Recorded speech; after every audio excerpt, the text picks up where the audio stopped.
securitize the credit of the buyer. So it basically says if the banks are willing to lower the principal down to the current market value, in Pacoima that would take a loan from perhaps $400,000 to $200,000, then the city will assist in securitizing that loan by providing a soft second that would be paid back through the sale of the property. Once the person sells the property 10 years down the road, then the city will be paid back, and that proportion is securitized by an equity share. So the city would become an equity share holder of the property. So we would reduce the risk almost to a bare minimum. The only risk that would occur is if the prices continue to fall further, which I don't think many people anticipate, then we would lose a proportion of the 10 or 20% that we provide as a soft second. Councilmember Rosendahl called up representatives of the LA Housing Department for some clarification on the numbers and who might qualify. Could you explain how you provide, as Mr. Alarcon was saying, the backup supportive services on this? How does this all work from your perspective? Sure. Good afternoon. Yolanda Chavez with the Housing Department. As the councilman explained, CRA has identified $1 million for this pilot program. What LAHD is going to be doing is, you know, we have a very, I'm going to say a really excellent homeownership unit. The two gentlemen sitting here on each side are both members of that unit. Doug Swager is the director of the Homeownership and Preservation Unit. So they underwrite all of the down payment assistance that we do in the department. As you know now, with the Neighborhood Stabilization Program, they will be underwriting all of those seconds and down payment assistance that we do for new homeowners. And so through this program, we will be working with One LA to help negotiate with the lenders to be able to reduce some of that principal, underwrite the loans that come in for assistance to be able to reduce the principal so that the payment for that homeowner becomes affordable down to 31%. How do they know if they're eligible or not? Somebody watching this says, oh my God, you know, I've got this burden on me, I don't know what I'm going to do. How does one qualify for this? How does one, you know, receive the right support? And what should they do if they think they qualify? Let me explain what we're proposing in this program. As you know, President Obama released the Making Home Affordable program in March.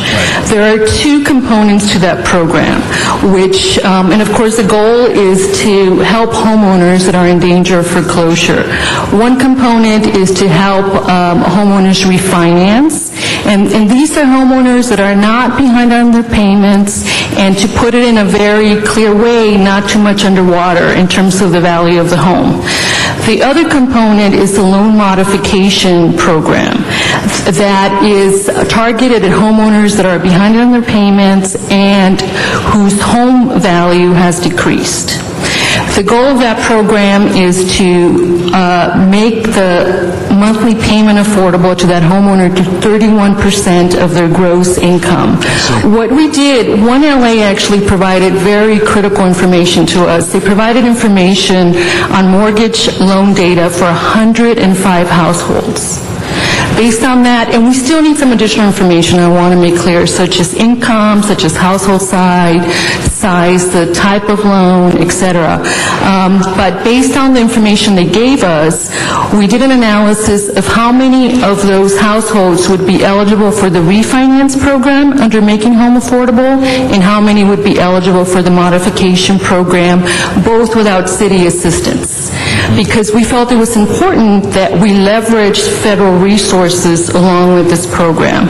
So based on that, about 42% of those households would qualify for either one of those programs.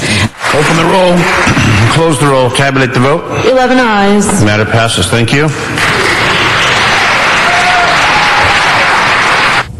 It's expected that a couple dozen families could be helped to keep their homes under the pilot District 7 foreclosure prevention program, which then might be expanded citywide.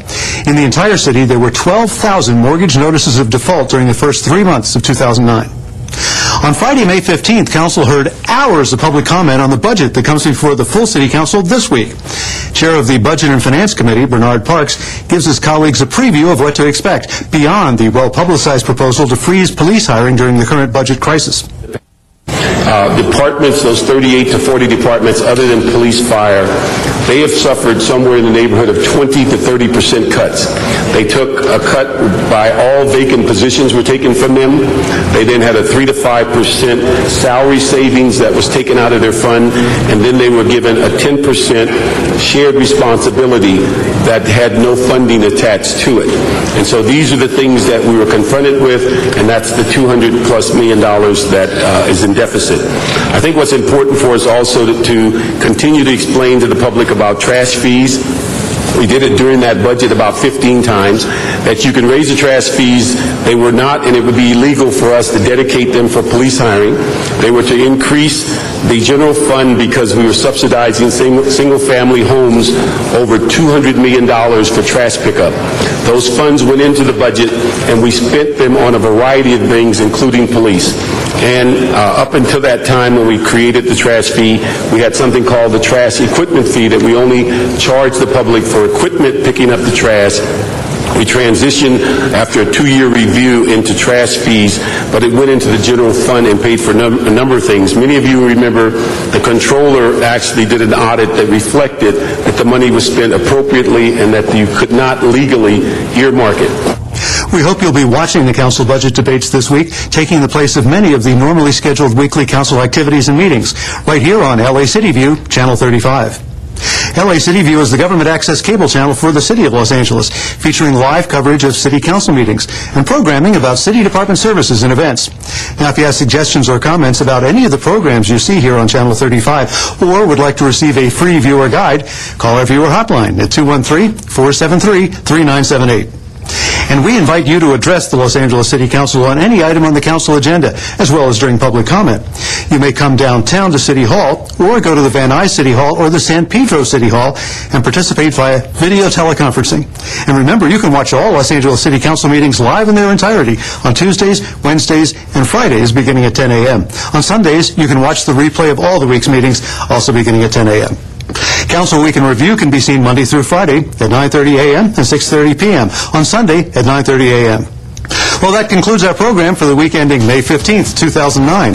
On behalf of Warren Hill and everyone here at Channel 35, I'm Jack Pope-Joy. Thank you for watching, and please join us for the next Council Week in Review.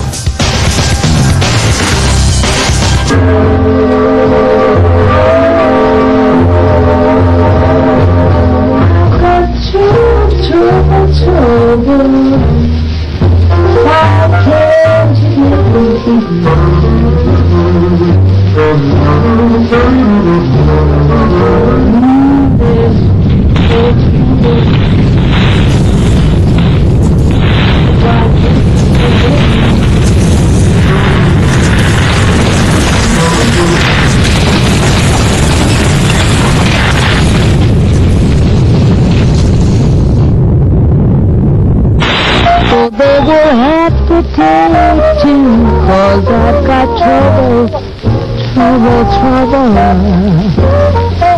holding this man of mine. It seems there's always... Hi, I'm Cindy, and I'm in Little Tokyo, and you're watching Channel 35, Your City, Your Channel.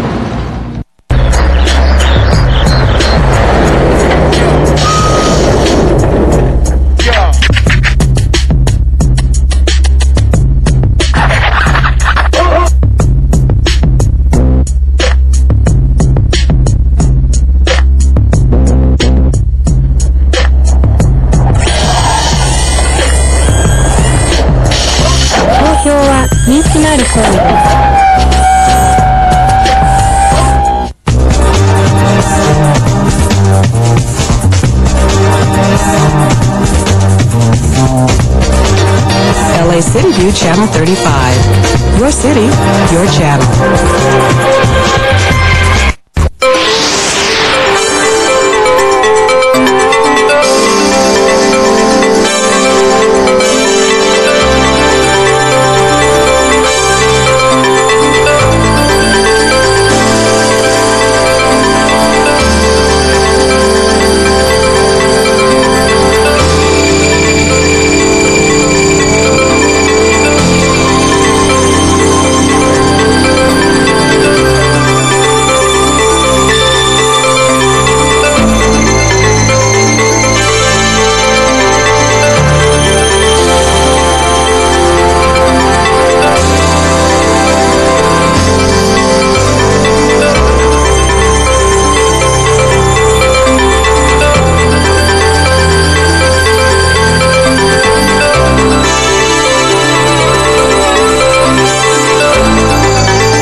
Good morning. This is a meeting of the Los Angeles City Council. It is May 19th, 2009. We spent a long day yesterday here in the City Council from, I think, 10 a.m. to almost 9 p.m. Thank you to Council members Weeser, Parks, Perry, Reyes, Rosendahl, Smith, and Zine. We would ask that Council members Alarcon, Cardenas, Labange, and Wesson please make their way down to the Council chambers. We do need 10 members present for a quorum. For those of you that are here today and listening, we do meet Tuesday, Wednesdays, and Fridays at 10 o'clock, the first Friday of the month. We are in the Van Nuys City Hall. You also can on other days go both to Van Nuys and San Pedro to be able to give public testimony. Additionally, you can watch us on Channel 35 or go to www.lacity.org to access this information. It also is replayed in the evening at 7:30 on Channel 35, and on weekends you can get the full council meetings on Sundays. So again, thank you to Weeser, Parks, Perry, Reyes, Rosendahl, Smith, and Zine.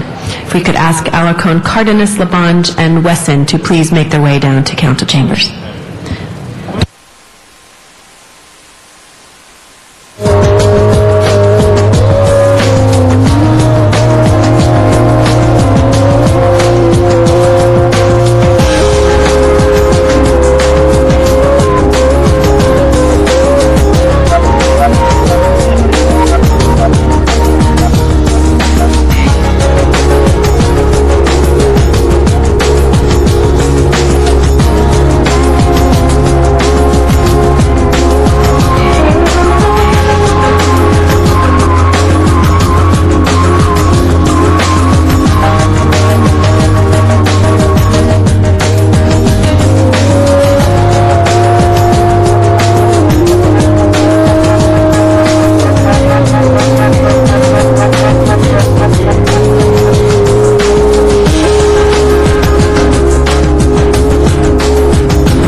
Members Weeser, Parks, Perry, Reyes, Rosendahl, Smith, Wesson, and Zine.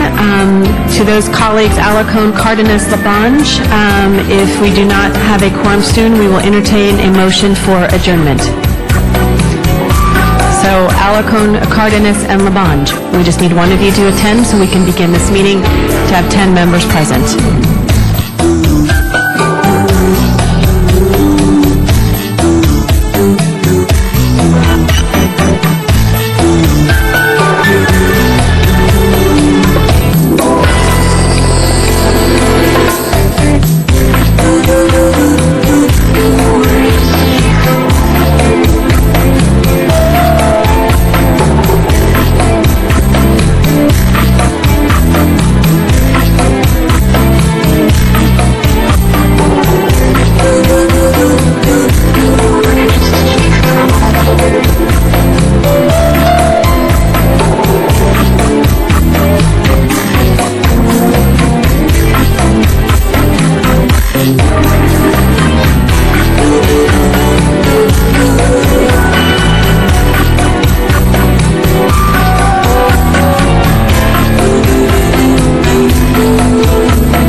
Mr. Clerk, please call the roll.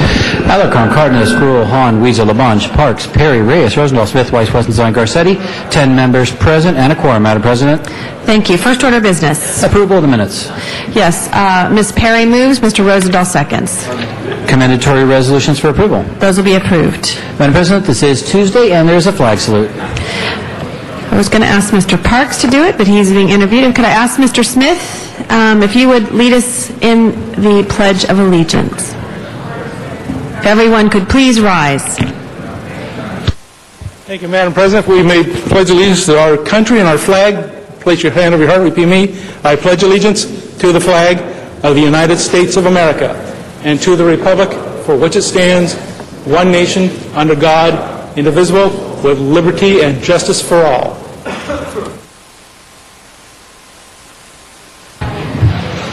Thank you. First order? Madam President, you'd like to go through the agenda? Please. On the regular agenda, items 1 through 16 are items for which public hearings have been held. Item 1 is a commission appointment. Do you wish to hold that on the desk? Yes, we will hold item 1 on the desk. Item 6, if we could Item 6, we're going to send back through the process. That item needs to, there's some technical changes and it needs to go back to the beginning. So item 6. You wish to refer that back to committee? Yes, I think it actually be referred to commission, but whatever the appropriate process is. Item 12 will be referred back to Budget and Finance Committee. Any other items? You want to call 5 special? Yes. I was called 4 special. Okay, other specials, colleagues? We now have 1, 4, and 5.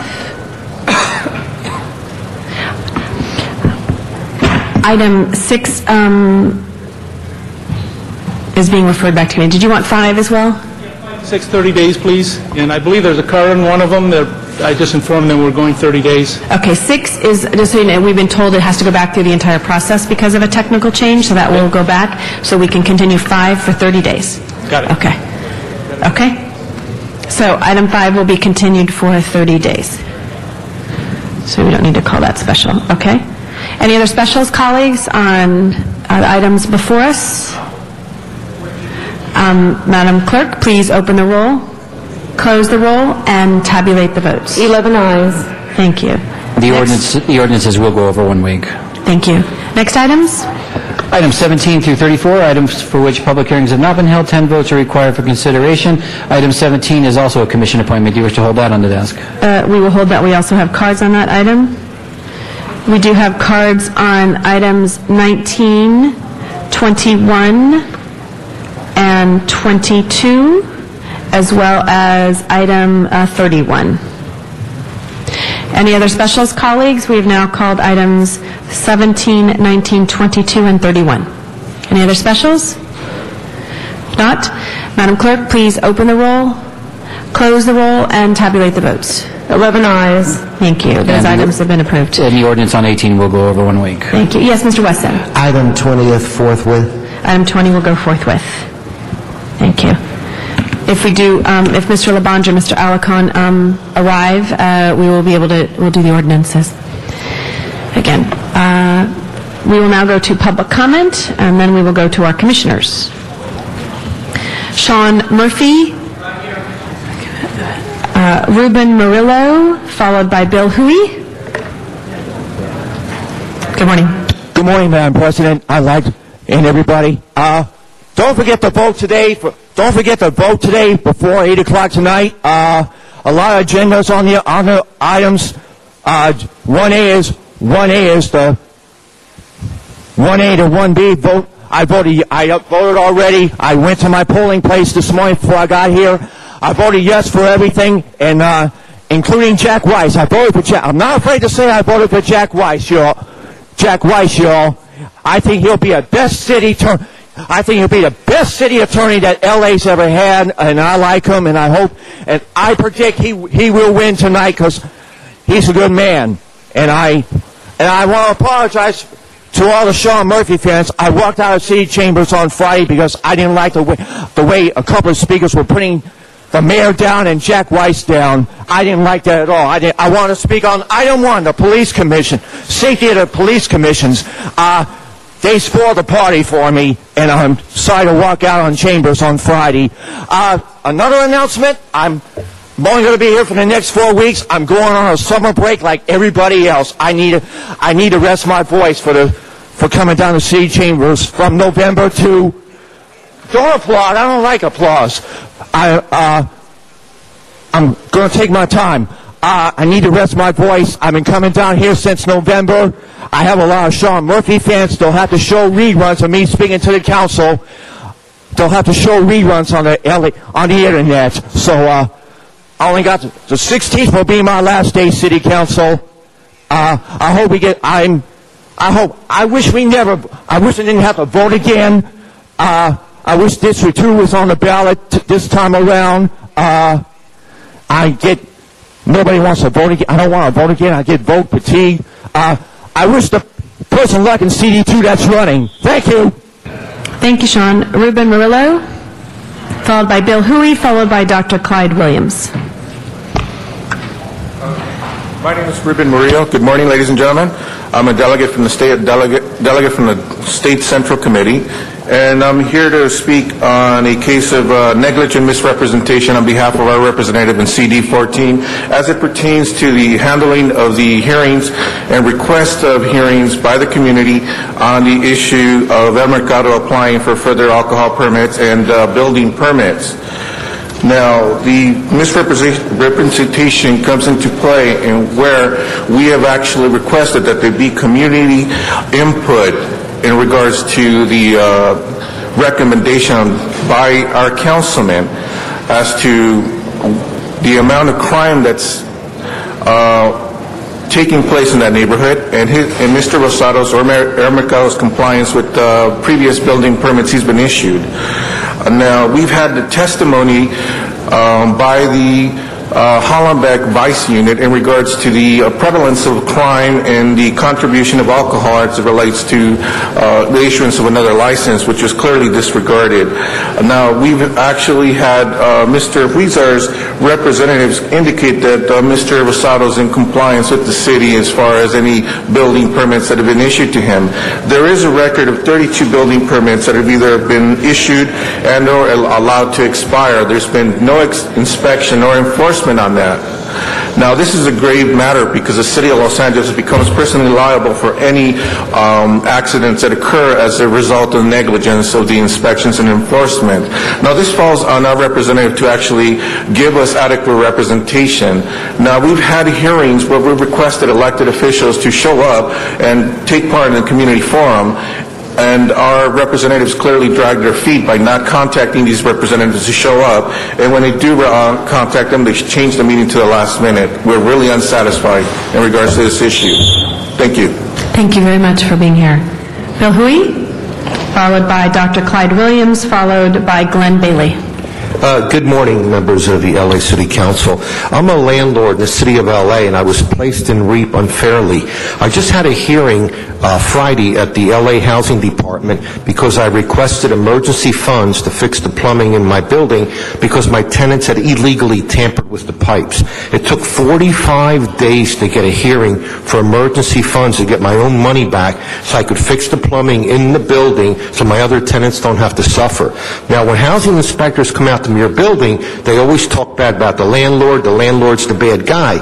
I'm an ethical landlord. I know a lot of ethical landlords, and the housing department, with their agenda and the way they corrupt landlords against the owner, they are the source of a lot of the problems in the city of LA. When I was at the hearing, I asked the hearing administrator, why does it take 45 days to get a hearing to get my own money back to fix the building? And he said, that's not our problem. The city council designed the system. Go tell them about your problem. So apparently, when the housing department gets caught messing up, they disavow themselves of any guilt or responsibility. They pass it on to the city council. I've been here many, many times. No one from the city council has ever reached out to me to work with the city to make things right for landlords and renters. Things should be equal under the law.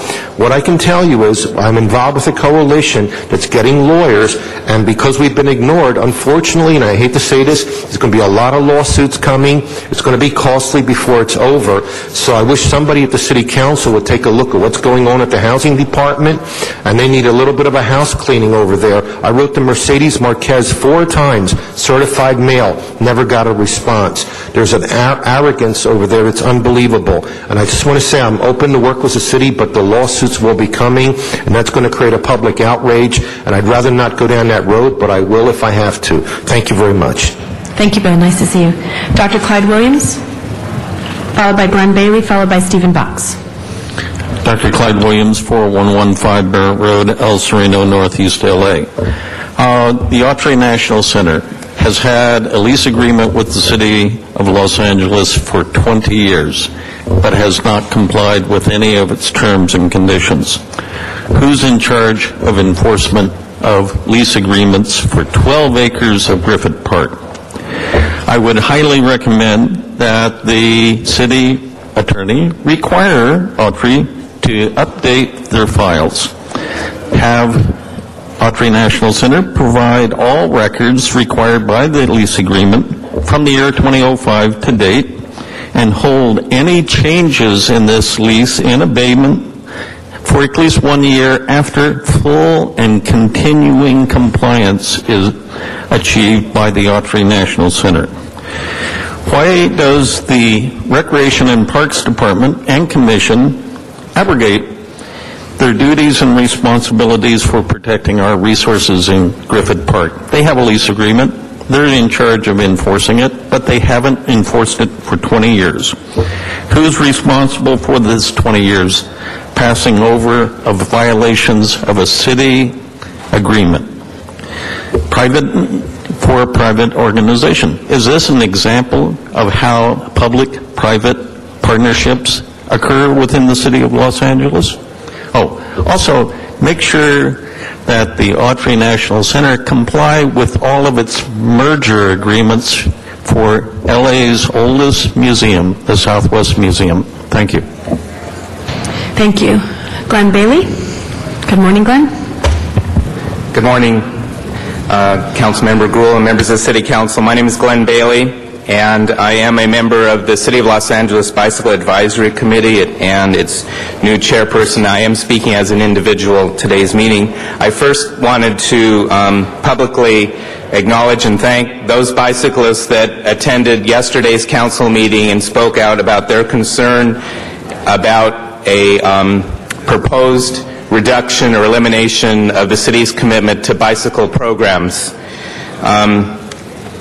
I am concerned that we improve communication in this city. I know it's a big city and we have lots of issues, but when you have a group, long-time standing group that's dedicated to advising the city on bicycle issues, and for us to not find out about a May 4th memo from the general manager of the Department of Transportation, which included, and I'd like to read the 2 sentences, this is a proposal in response regarding the budget matter. Discontinue bikeways function, including bike path maintenance, bicycle programs, and school, bicycle, and transit education.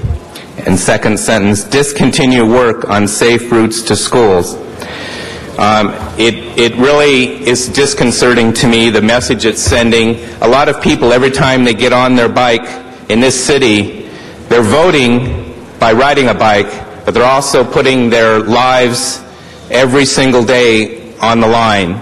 And this city needs to make a strong commitment. We don't need to be sending messages out that we're doing anything to the contrary. We need to be doing more and not less. We need to be improving the communication and the dialogue and the coordination between not only Department of Transportation, but all the related city departments.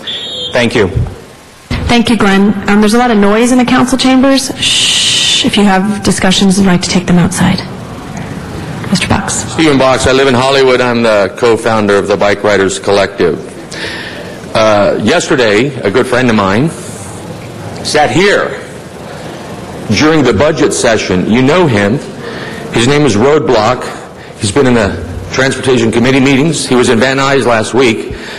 But last night he was hit by a car on Glendale Boulevard. 200 yards from where Jesus Castillo was killed a month ago. Roadblock was left in the street by the motorist who hit him. The motorist was traveling approximately 45 to 50 miles an hour. So Roadblock survived this incident, but it illustrates the fact that our streets are engineered for speed, oftentimes at the expense of capacity. Our streets are filled with high-performance vehicles and low-performance motorists. They're unable to handle the cars they drive on the streets they frequent, and they're also unable to handle the consequences of their behavior, because more and more we see that when they hit a pedestrian or a cyclist, they leave, unable to accept the consequences of their behavior. Our cars are engineered for safety today. They come with fancy seat belts and airbags and crash cages. Pedestrians and cyclists bleed just like they always did. This does nothing for the safety of our streets. It only means that people are driving faster. And the reason I'm here today is to protest two items that you've pulled from the agenda. Yesterday was a long day for everybody, including me, and I was here in Education and Neighborhoods at 8:30 in the morning and then went to East Hollywood last night. So I'm disappointed to come down here today only to find out the items have been pulled. I'd like to ask you to declare a moratorium on the speed limit increases that keep popping up, 20 last year, 10 more in line this year, until we resolve the AB 766 modifications for the speed limit law. Thank you very much. Thank you, Mr. Fox. We're going out to the Van Nuys, to Donna Pearman, Rick Nightingale, Matt Dowd, Zuma Dog, followed by Mark Hurd. Donna Pearman. Oh, yeah. My friend and I want to say, may God curse the city council and the mayor for what you're doing to the city employees. May you lose your houses, salary, benefits, and cars for your evil actions, and those who go after the city employees are out of jealousy. Why should the city employees be the only ones to try to take care of the city's problems? Maybe you should go, the middle class, they give too much to the poor and homeless who don't seem to appreciate it. Tell Mr. Garcetti to please, I can't believe he took that early retirement off the table. Please put it back. Do you rather have people lose their jobs, go on furlough, lose or pay more for benefits? You said you didn't want people to lose their jobs, so why not early retirement? If not, I want the fire, the police, DWP, highway patrol, fire to give as much as the other city employees. If it's more for retirement, if it's furlough, whatever, it's proposed. Do it across the board. It isn't fair. It isn't fair, Mr. Zine. Include the city council, mayor, city attorney, city controller, right across the board. It's not right to hire more cops. Also, let's take back what the CRA stole from the communities. That's why we're in this shape. CRA and other developers. Our sanitation is just as important as other favored employees. Do you want our sewers to overflow, our water be undrinkable, cause salmonella outbreak or worse? They're already on skeleton crew. Go looking before you do the furlough. Hey, city council, it's a health issue, just as important as a safety issue. Our people would lose less if the city council were on furlough. No raise hikes, benefit cuts, and big, huge development projects in that time while they're on furlough. It's too late to get rid of the other council members. Today, say goodbye to Councilman Jack Weiss. Mr. Zine, you can't protect the police only. You said you didn't mean them. Make it all or none. It's everyone's problem in the city. Make everyone help, including the homeless, unemployed, who take and not give back to the city. Don't make city employees be their caretaker. See your living wage. So, thank you very much. We will vote. Our next speaker, Rick Nightingale, followed by Matt Dowd. Rick Nightingale. Yes, I hope you do go out and vote. This is your time to do it. It's really very, very important. Another thing is, I couldn't believe Councilman Rosenthal finally, he came on and said that he's thinking about not hiring new cops, and I could not believe what our chief turned around and said. So if you don't want to do it, then he basically blackmailed him and says, well, I'm just going to take some police officers from your district. So there. I mean, this is what time of corruption, things are going on, and blackmailing each other, and so forth. At least I'll say one thing. People are speaking up, and things are happening a little bit more. But it's not going to happen until this thing gets settled, and I hope you people vote down, because the best thing that would ever happen to the city, I hate to say it, is go bankrupt. Because then you can renegotiate, same as General Motors and so forth, that you can renegotiate all these stupid contracts that you have let go when you had a lot of money or you had some extra money in a kitty that you don't have anymore because you people can't save for a rainy day. So then you can renegotiate your contracts and get rid of the pensions that you people control and let the unions, like everybody else, turn around and run their own people. We're in a world of something happened that we have to guarantee when they lose money or the city did a bad investment, same as any other union, and look at all the people with the 401ks, and the city has to make up the difference. That is ridiculous. And get out of this problem. Because you're the only ones, and like I said, the only way you're going to get out is none of you have the gumption to turn around and settle this thing and let the money go because money is power. Same as Alicon turns around and put up $100 million. We're supposed to be broke, and he got $100 million, talked you people into giving $100 million to help the people in foreclosure. It's just like a Mexican mafia taking over. I cannot believe you people. Thank you. Mr. Alarcon, you would like to say something? I wish I had $100 million to help solve the foreclosure crisis. It was $1 million. Thank you. Out of the CRA account. Thank you. Thank you. Matt Dowd? Yes, thank you, Matt Dowd. I'm a plaintiff. I'm a litigant. A federal case against the city of Los Angeles over the First Amendment violations which occurred. Bill Rosendahl got up in that city council and he said, because we've been here 3 years, and he said, oh, we're going to let the federal judge decide this. So a federal judge decided it, and they went along with all the bits they wanted to go along with, but now they're appealing. So guess what? We appeal too. The appeals are in. We're going to the Ninth Circuit over $1 incense at Venice Beach. It's incredible. But I'm not here to talk about that because that's only a minor thing in the city of Los Angeles.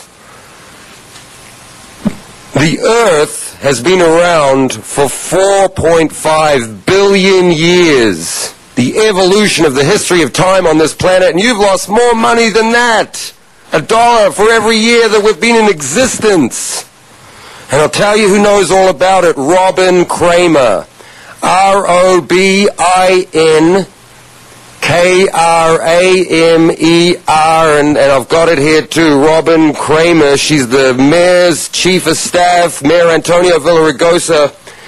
Here's why the SEC, Andrew Cuomo, Jerry Brown, whoever it is that investigating the loss of the $7 billion and all the fraud and corruption involved with Weatherly Capital, Robin Kramer is handling the mayor's itinerary, every executive decision and everything she knew about. So when he was cheating on his wife, which is part of public record in his performance as the mayor of Los Angeles, she knew about it. She knew about all the meetings, all the commission appointments. All the commissioners now have had to resign. It's a stinking, dirty, rotten trail straight to the mayor's office and Robin Kramer, Mayor Antonio Villaraigosa, Jack Weiss, Zeman, Weatherly, Weinstein. All of them need to be investigated, but Robin Kramer, K-R-A-M-E-R. Thank you. Zuma Dog? Followed by Mark Hurd. Yes, first of all, and I'll be careful based on Friday's discussion, but I feel we have something critical today happening in the city of Los Angeles, the election for city attorney. And to be brief, I urge all voters to support Zuma Dog in voting for Carmen Trutanich. I feel it's critical to end corruption, and we'll leave it at that. Now, speaking of corruption, the city is a real problem. Zuma Dog has an inside source with Weatherly Capital. You've seen the blogging. And in really bad news, New York Daily News. That's right, ladies and gentlemen. New York Daily News. In an article mentioning Kennedy, Cuomo, who else was it? Bloomberg, Zuma Dog. That's right, Zuma Dog's blogging of the pension scandal in your city hall is now being covered in New York Daily News. Do you know what it takes to cause that level of awareness? You got big problems, people. And here's what I'm here to say. Zuma Dog is calling. I trace it all back. We have William H. Jackson.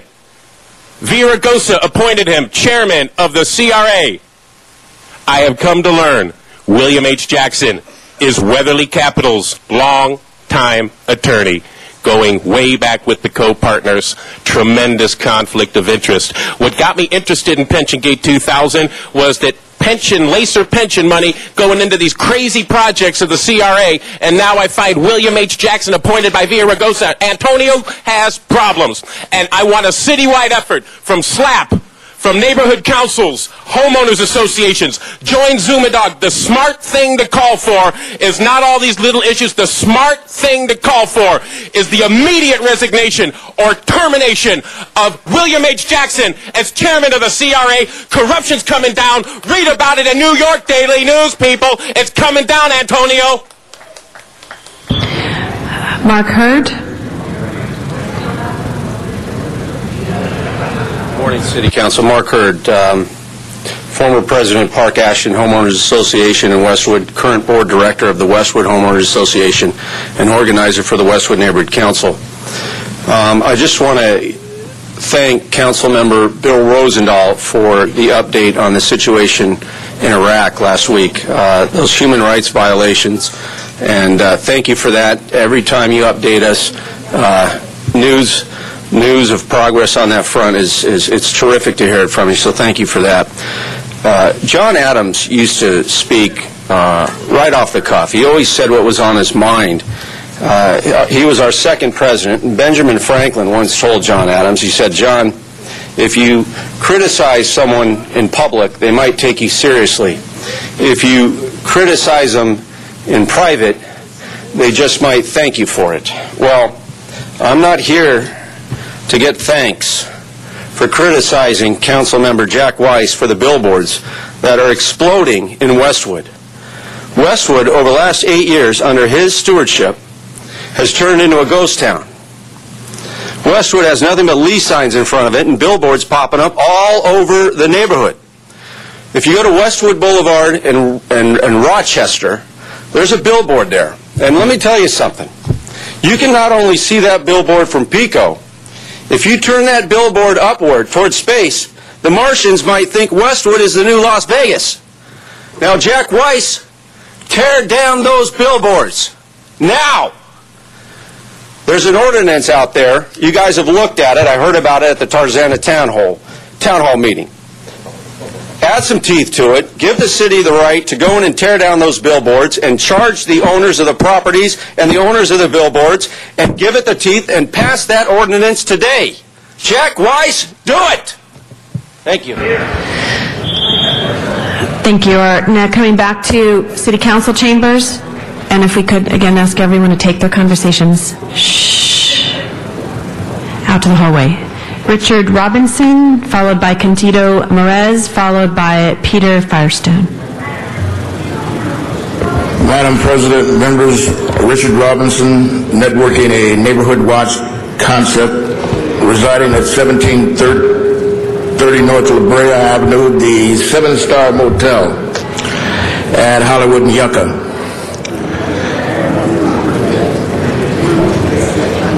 Ma'am, I am addressing, Your Honor, about a matter which is of the greatest urgency for me and the owner of my residence, Mr. Robert Yu. Can you just hold on one second? We'll hold your time. I have a hard time even hearing you, so if you could ask everyone, shh. Please, go ahead. Mr. Robert Yu, the owner of my residence, he's a hero. He's become a successful entrepreneur. He, however, is contemplating bankruptcy because of the drug dealing and prostitution in and around his property across the street from a church and the Women's Club of Hollywood. I moved into the 7-Star Motel in '89, about a decade after I helped the $1 million hotel to keep its doors open and help a lot of homeless folks there. Mr. Yu's extraordinary work is a testimony of diligence, honesty, spirituality, and nobleness. He and his wife, May, are Taiwanese. They have the help of Sheriff Baca, whose wife is Taiwanese. Mr. Yu's franchise, he envisions a 7-star motel concept nationwide. But we're having problems with some cowboys, some guys who sort of wrong-headedly believe that by enabling dope dealing, they keep tabs of the drugs. That does not work, and we need your help. Thank you. Thank you. Candido?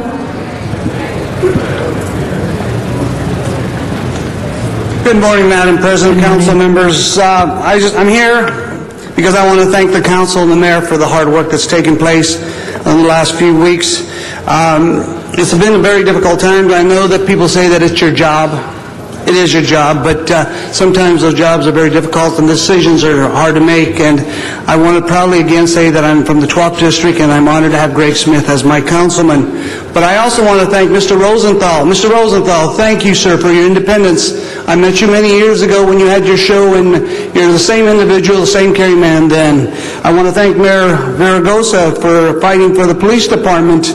I hope that we can hire more police officers, but every department needs to make their cuts. Everybody has to make the sacrifice, and we need to start today to start making those sacrifices and making sure that we do the savings. So I want to thank Mr. Jerry Miller, the CLA. Thank you, sir. There is a program that the city has that encourages workers to come up with ways to save money for the city of Los Angeles. And Mr. Ron Dean has nothing on you, sir. I want to thank you. We're grateful to have you here. So again, I want to thank the council, the mayor, and I want to say that we need to start today, Madam President. We need to start today, and as city controller, I hope that you'll lead that charge and to make sure that we make those savings so that we don't have to lay anybody off. We can save the ratepayers money, and we can have the greatest city and the greatest country in the world. Thank you, Madam President. Thank you, Candido. Peter Barstone, followed by Lou Briones, followed by Mr. Bechtel. Good morning, Council. Council Motion 090404 authorized an RFP for REAP outreach contractors budgeted at $1.5 million. Proposal deadline was on Monday, about 9 days following the proposers' conference. The Housing Department will soon present the finalists for inking the new contract. Hurry, hurry, rush, rush. But the original transmittal dated January 14th was received by the City Administrative Officer on February 20th. 5 weeks. Where was it for 5 weeks? Deputy signed for the mayor. Deputy signed for City Administrative Officer. Chavez signed for Marquez. Only Garcetti and Weston would put their signature on this at a subcommittee. 5 weeks it was somewhere. Couldn't get any signatures of the people who support it. Thank you. Thank you. Lou Briones actually followed. Jeff Urban, I think, was also next to it. The next one after that, and then we'll go to Mr. Bechtel. Good morning. Good morning, council members. I'm Lou Briones. I'm a legacy runner of the Los Angeles Marathon. I'm chairman of the Runners Advisory Council, which is composed of Students Run LA, LA Leggers, the LA Road Runners, New Basin Blues, lots of runners, thousands.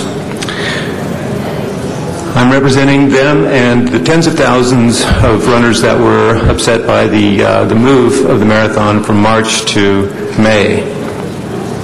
Now, we had a TCT meeting, Trade, Commerce, and Tourism Committee, where 12 speakers representing different organizations, Students Run LA, AIDS Marathon, official charities, Parkinson's disease, and others. All of us, everybody there was in favor of the motion to move the date back to March. And that's what I'm asking, is that the motion be moved forward and be brought to council so that we can get on with the planning of the marathon for the 25th anniversary, which occurs next year. That's going to be a big deal, and we really need all the time that we can get to plan for that. I've run every LA marathon since the beginning. 248 other runners have run every single LA marathon. We're very loyal to the marathon. We want it to succeed. We want it to go on. We want it to be on a par with the Boston Marathon, the Chicago Marathon, the New York Marathon, all of the world-class marathons of the world. Right now, the marathon has lost its luster. We want to bring it back.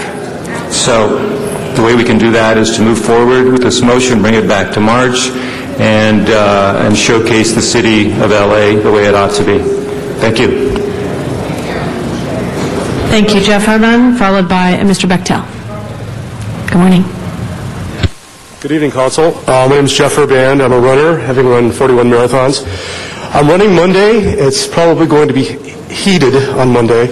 I wanted to address a couple things. One is that the responsibility ultimately lies with this council to have the date changed. Now, this is not a political issue. This is a safety issue.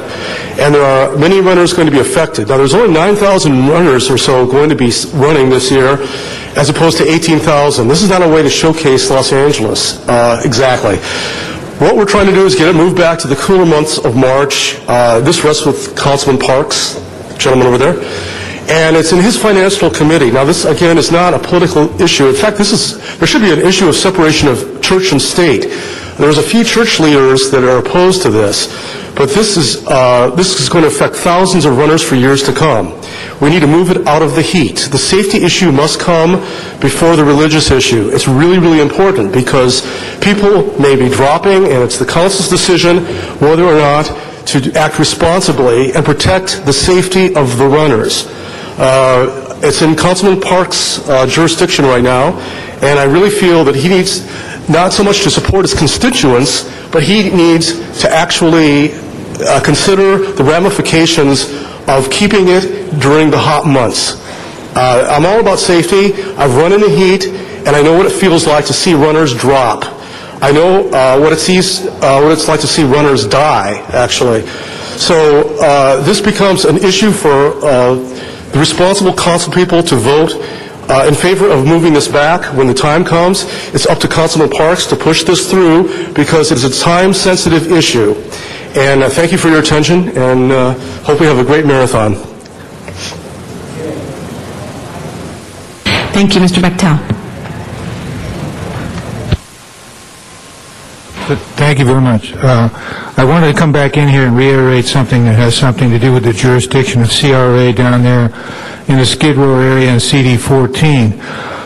On November the 5th, 2002, I filed a document here protesting the CD 14, some of the aspects of it, and I quoted from Proverbs 23:10, King James Version, the following, and it says there, "Remove not the old landmark, and enter not into the fields of the fatherless, for their Redeemer is mighty, he shall plead their cause with thee." I wanted to say this because I don't appear to be fatherless. I have what purports to be a father, but I'm not sure that he ever really was my father. He's never treated me like my father, and an issue came up lately about his will. He has an estate. I don't know how massive his estate is, but it's important for me to stay here, at least stay here as a point in time for anybody who might be involved, including the city of LA, that I'm not associated any longer with the estate of my father.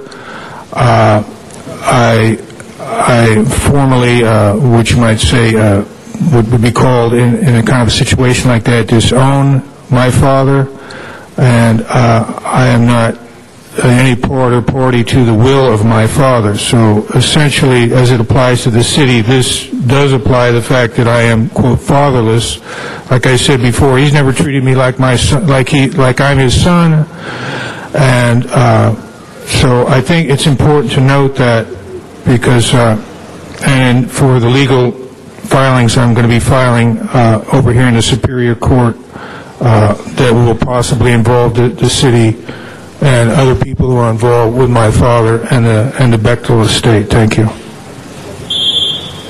Thank you. That ends our public comment period for today. Mr. Clerk, will we take the commissioners next, please? Madam President, would you like to reconsider the ordinances first? Yes, we will do that first. If you could identify those ordinances that are before us. Yes, those are items 2, 3, and 18. 2, 3, and 18. Do you have a question regarding those, Mr. Parks? Well, I just wanted to have a point of information on one of the public comments. Okay. Just for the public to know, the City of LA does not own the marathon. The City of LA had no involvement in moving it to Memorial Day. The City of LA's contract merely states that it should be done on a Monday holiday, and we preferred in February or March. And the city only owns the logo of the marathon. It's the vendor that makes those decisions as to the date that was selected. So I want to clarify, it is not a city decision. Okay. Mr. Clerk, if we can then reconsider I could just add those to that ordinance. too, Oh, Mr. Lodge. because there is some people have different thoughts. There will be a meeting that I will have to try to bring all parties together to try to get to resolution on it, on this, because there is a strong desire to have it on a Sunday, but at the same time, those in a community, the religious community, don't want to see them challenge the impact of this, but we'll try to work it all out. We've started a trend here. Mr. Zine, did you want to say something before we If I could reconsider? Yes, just jump in Mr. before the third person speaks, it's not on the agenda. It's not on the agenda. Just One of the individuals who spoke. I have a question for one of the members of the public who spoke regarding this. Okay. A clarification question. Well, because I want on the record. One of the gentlemen, Mr. Rosendahl, there's a couple if the speakers, Mr. Zine. one of the has a gentlemen that question. spoke regarding the marathon gave the numbers of 9,000. My question is just a point of clarification. You said there's 9,000 registered this Approximately, year? that doesn't include those that may register between now and approximately 9,000. What's been the past numbers in the past few years? 18,000. So it's gone from 18,000 to 9,000? 40-50% drop. That's what I want to find out. Yes, sir. And did we determine why it's dropped? Well, I would imagine something to do with the heat, something to do with change. There's 1,000 reasons I can give you, but it has to do with the heat, it has to do with the fact that trainings were interrupted, it has to do with the fact that charities were raising money, it has to do with... So there's a lot of factors, not just There's today. a lot Okay. of factors. That's what I wanted to find out. Thank you very much, Mr. All Labange. right. I just We're wanted not- a clarification, Okay, Mr. Labange. colleagues, we're not going to go into this anymore. We will appreciate you all being here. We don't want to go against the Brown Act here. Mr. City Attorney. So we will reconsider those ordinances which are now before us, 2, 3, and 18. Madam Clerk, please open on reconsideration, close the roll, and tabulate the votes. 13 ayes. Thank you. Those items are now before us. We do have 13 members present. Madam Clerk, please call the roll on these items. Open the roll, close the roll, and tabulate the votes. 13 ayes. Thank you. Next item will be our commissioner, starting with item number 1. And that is the appointment of Dr. Takashi Wada to the Commission for Children, Youth, and Their Families. Dr. Wada, please, and Mr. Labange, and then we do have one public comment card. Members, this is a great nominee from Mayor Villaraigosa. Dr. Takashi Wada is one of 4 individuals in the state that head up a health department from the city of Pasadena, where he runs their health department. He lives in the northeast part of Los Angeles. He has a great commitment to all people, and I'm proud to, as a committee chair, to recommend an aye vote.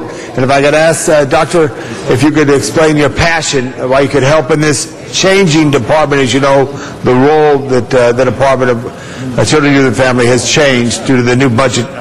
Thank you. Great, thank you.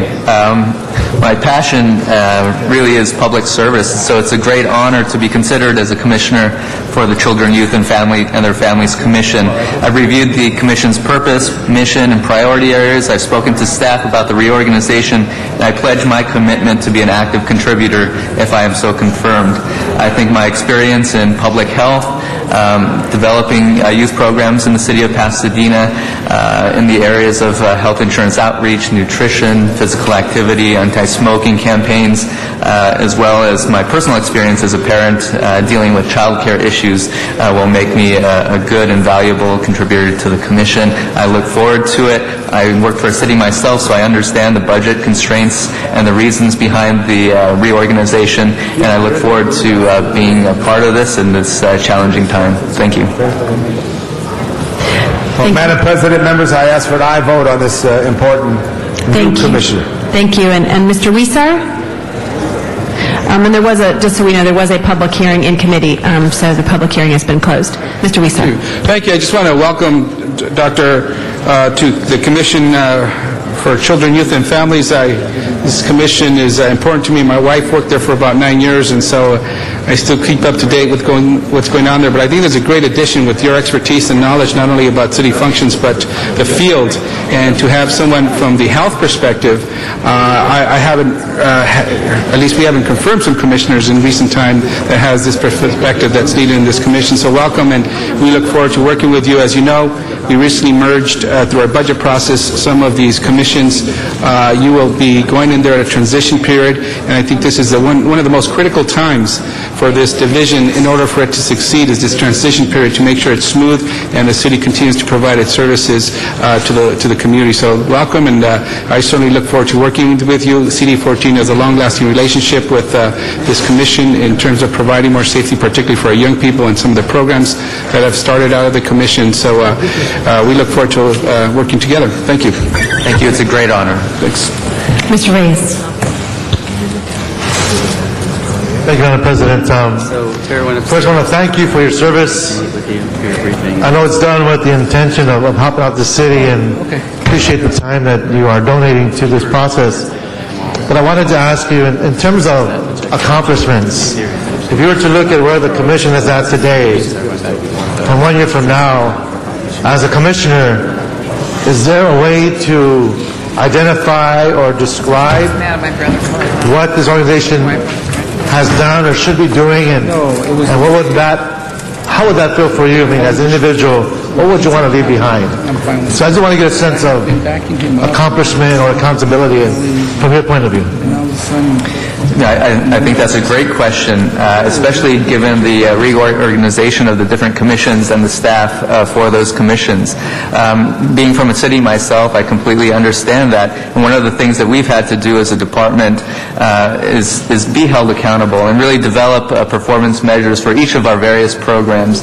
And so I think as we go through this transition period, it'll be important to work not just within the Commission for Children, Youth, and their Families, but also the other commissions that are part of this reorganization structure, to develop that along with the staff for the best good for the community.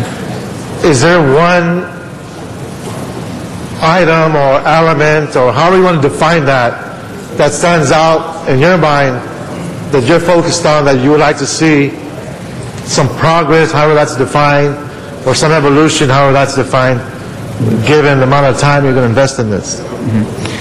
I have spoken with the staff for this commission, and I know that they do have several programs, such as the Kid Watch program that they're trying to build on and expand, as well as the Youth Council and some of the programs for young women. And so those are some areas where I know that the staff is focused on, and I think we can develop and expand that working with the staff and the other commissions as well. What's the Kid Watch program? Just for the sake of the public and hear and know what it is that this commission does. Sure, it's a program that's actually working out in the community with various schools, where they have developed a volunteer corps of parents to help safely watch over and guide students as they get to and from school, to protect them from drugs and community violence and those types of things. So it's a program that is staffed by the city, but actually is using the corps of volunteers to expand their outreach and improve on their reach in the community. I'll have my staff contact the commission to see where these programs are being implemented, so that way our constituents can be aware of these benefits and the added value of having more community participation. But thank you again for your time. I know this has been around for a few years, but as you go through different commissions and commissioners, the issue of consistency is a very real one. So I appreciate your time in coming in there and giving the level of effort that you'll be demonstrating. So thank you very much. Great. Thank you. Thank you. Ms. Hahn. Here to fuel. Ms. Hahn. Thank you. Thank you. Well, again, we thank you for your willingness to serve on this commission. Yesterday, we made some very difficult decisions as it relates to staffing, departments, and it was all because of the budget crisis that we're finding ourselves in. It may get worse in the future. We consolidated some departments. We're trying to consolidate staff. In light of the decisions that we made yesterday, of course, I think it's even more important that our commissioners are really being creative, thinking out of the box. How do you still think children, youth, and their families can provide the services that need to be provided, still live up to their core mission? It will be more difficult, but I'd love to hear from you how you see the reorganization going, how you see the priorities now maybe being laid out differently in terms of this particular department.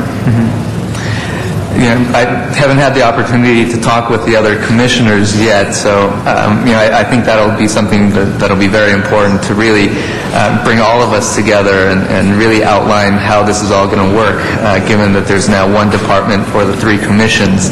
I think in terms of maintaining the Commission's impact and priority areas, again, it'll involve speaking with the other commissioners, but I think one of the other areas that we'll have to work on is developing partnerships. When you have limited resources, whether it's staffing or funding, that will be very important for us. And so a program like KidWatch that relies on volunteers is a great example of expanding that workforce, but not using city staff and resources. So I think we'll have to really target our focus as a commission so that we come up with specific areas that we can work on, have realistic expectations, and then be held accountable for those programs.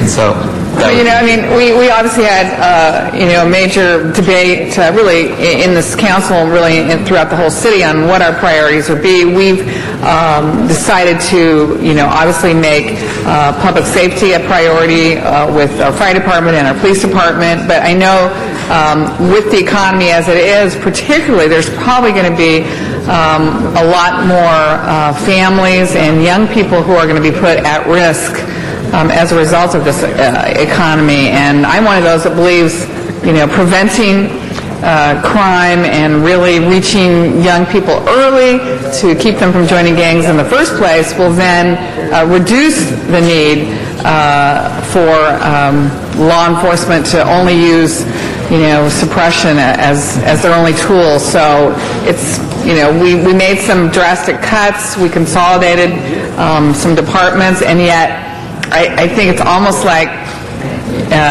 these commissions are going to be more important, really, in this kind of climate. So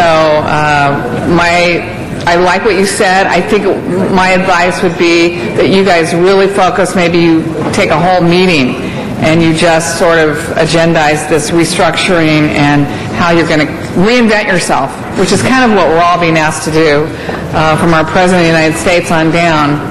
America needs to reinvent ourselves. We need to get through this, but maybe when we come out on the other side, we'll actually be better and be more able to basically serve people's needs. Absolutely, I agree. Actually, within the city of Pasadena, I'm one of the staff for our city council's committee on youth, families, and neighborhoods, and we're looking at a lot of youth development type issues related to violence in the community. So I do have that expertise that I hope to bring to this commission. Good. Well, good luck. Thank you.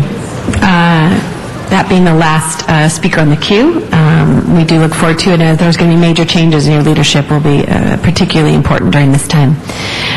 Madam Clerk, please open the roll on this item, close the roll, and tabulate the votes. 13 ayes. Thank you.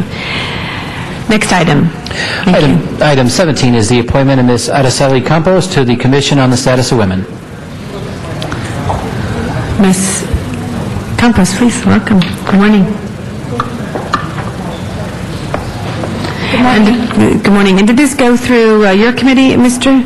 It did not. So, Mr. Zine, would you like to say something before we do have two public comment cards, and since there was not a public hearing, we will in committee. Why don't we ask them the public comments will go to the Valley, and then we'll have an opportunity for you.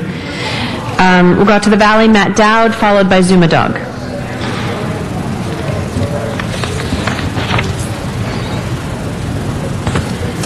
Mr. Dowd. Yes, thank you. And commission appointments, hot topic right now.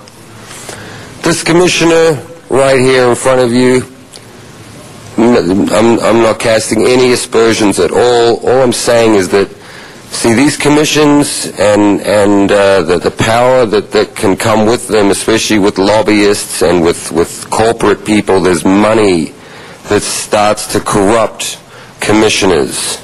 It's been happening. They've been resigning.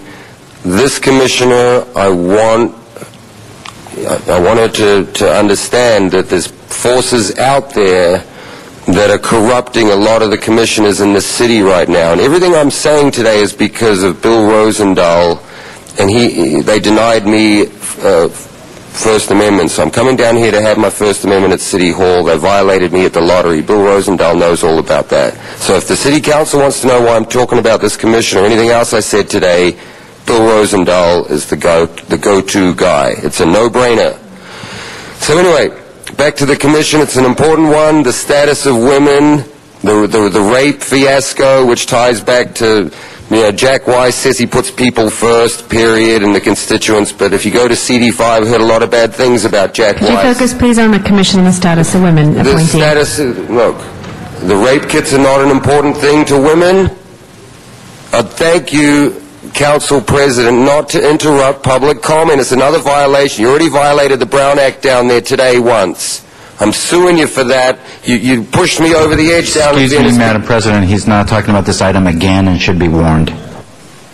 You didn't even guy who addressed the councilman in public comment. So fuck you all. Okay. That was your last comment today. He should be He'll be escorted from removed. the- He'll be escorted out there. Yes, Mr. Wesson. There has to be some real penalty for that. More than just escorting him out of the building. Now, all of us would defend their right to give public comment, but there has to be some real consequences.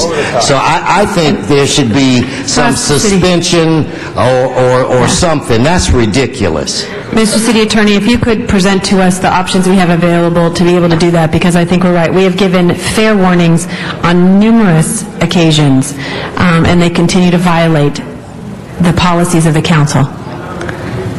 The individual can be prosecuted for disruption of a meeting, Penal Code Section 403, and there can be a mechanism for prohibiting him from attending future meetings. This council has never implemented that, but it's possible. Well, that's what I think we should do. And if I remember correctly, Mr. Smith had a motion that was introduced some time ago to deal with that. And I think the County of Los Angeles has, where in the event that you violate their rules of protocol, that for X number of months or whatever, you're not afforded the opportunity to speak. And this individual has just abused I think his rights. Now, trust me, I don't have delicate ears, and he could say that to me in the parking lot. But look at this. We just had 25 kids that are in the back of the council. All council members, look, you see 20 kids that are coming here to see their government work, and they have to hear four-letter words. So, we've talked about this before. I'm serious. I want us to do something, and we need to do it immediately, like today. All right. If I could just read the rules that council already has. Sorry, kids. Welcome. What school are you What from? school are you with? I didn't hear you, but we're going to give you a round of applause anyway. Thank you for coming. You can see yourselves on TV there. Welcome. Mr. City Attorney. Thank you. Council Rule 12D describes the penalties available to the council, and it states any person who has been ordered removed from a meeting may be charged with a violation of Penal Code Section 403 or other appropriate Penal Code or Los Angeles Municipal Code sections. The council, by majority vote, may prohibit a person removed on the basis of disruptive conduct from addressing the council for up to 30 days. The length of time of the prohibition shall be based on the number and severity of prior incidents of disruptive conduct. I think, Mr. Weston, are you asking him to proceed on that? Bring back that option for us, this individual? Most Without definitely? a doubt. The only thing that I question is the length of the ban. 30 days is nothing. I don't know. So, Mr. City Attorney, if you could, and Araceli, thank you for your patience, government at work, as indicated. So what we will do, Mr. Weston, is instruct the City Attorney to come back extremely quickly to proceed with your request. And then Mr. Smith, we will ask, which committee is it before? Rules Committee. We'll talk to the President about scheduling that item before you. Yes. Mr. Alarcon, and then we'll get back to we do have one more public speaker before we get back to our 30 days calendar days or council days? The way it's written is up to 30 days, so it does not say council days, so it should be interpreted as 30 calendar days. Our CLA has just indicated that we potentially can just suspend our rules and make it longer than that if we would like to do, so that option will be coming before us as well. These are our rules? As the City Attorney's indicated. These are our rules, the City Council rules. Another suggestion would be to draft a Rule 16 motion right now, today, and Smith and Wesson. Smith and Wesson. Okay, we will do that. We will go back to our last public speaker in the San Fernando Valley, Mr. Zumadog. Thank you. It's another Antonio Villaraigosa commissioner appointment. And I've said all along, I'm very concerned about corruption within the mayor's commissioner appointments. $7 billion lost by some of them. You've been reading about the mayor's commissioner appointments in LA Times, Wall Street Journal. They've been resigning or fired. I'm here to say that the mayor's job basically... The mayor's job is basically to appoint the commissioners that Weatherly Capital, Ron Burkle, and Ukaipa tells him to appoint and step out of the way.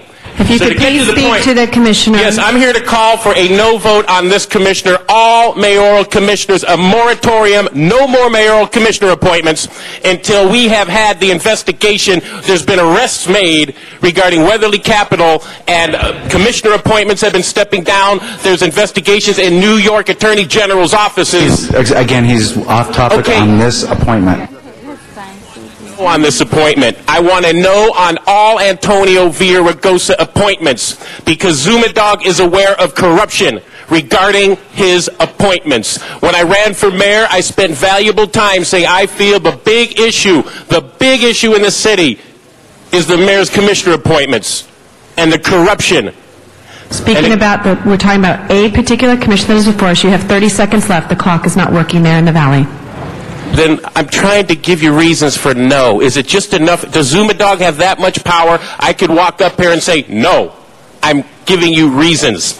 And I would also like to remind you regarding this commissioner appointment, as with all of them, whether the mayor is putting in shady commissioner appointments, you are approving them. So let me just say, be very aware before you issue a yes vote of any Villaraigosa commissioner appointments.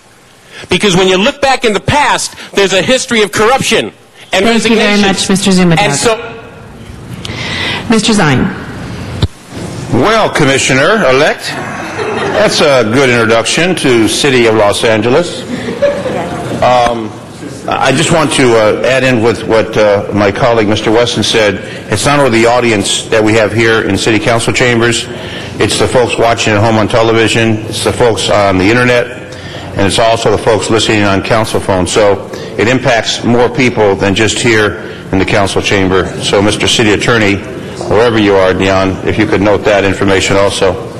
Now, getting back to you, this appointment to the Commission on Status of Women, and I want you to disregard the comments that you previously heard from the public regarding the commission appointments.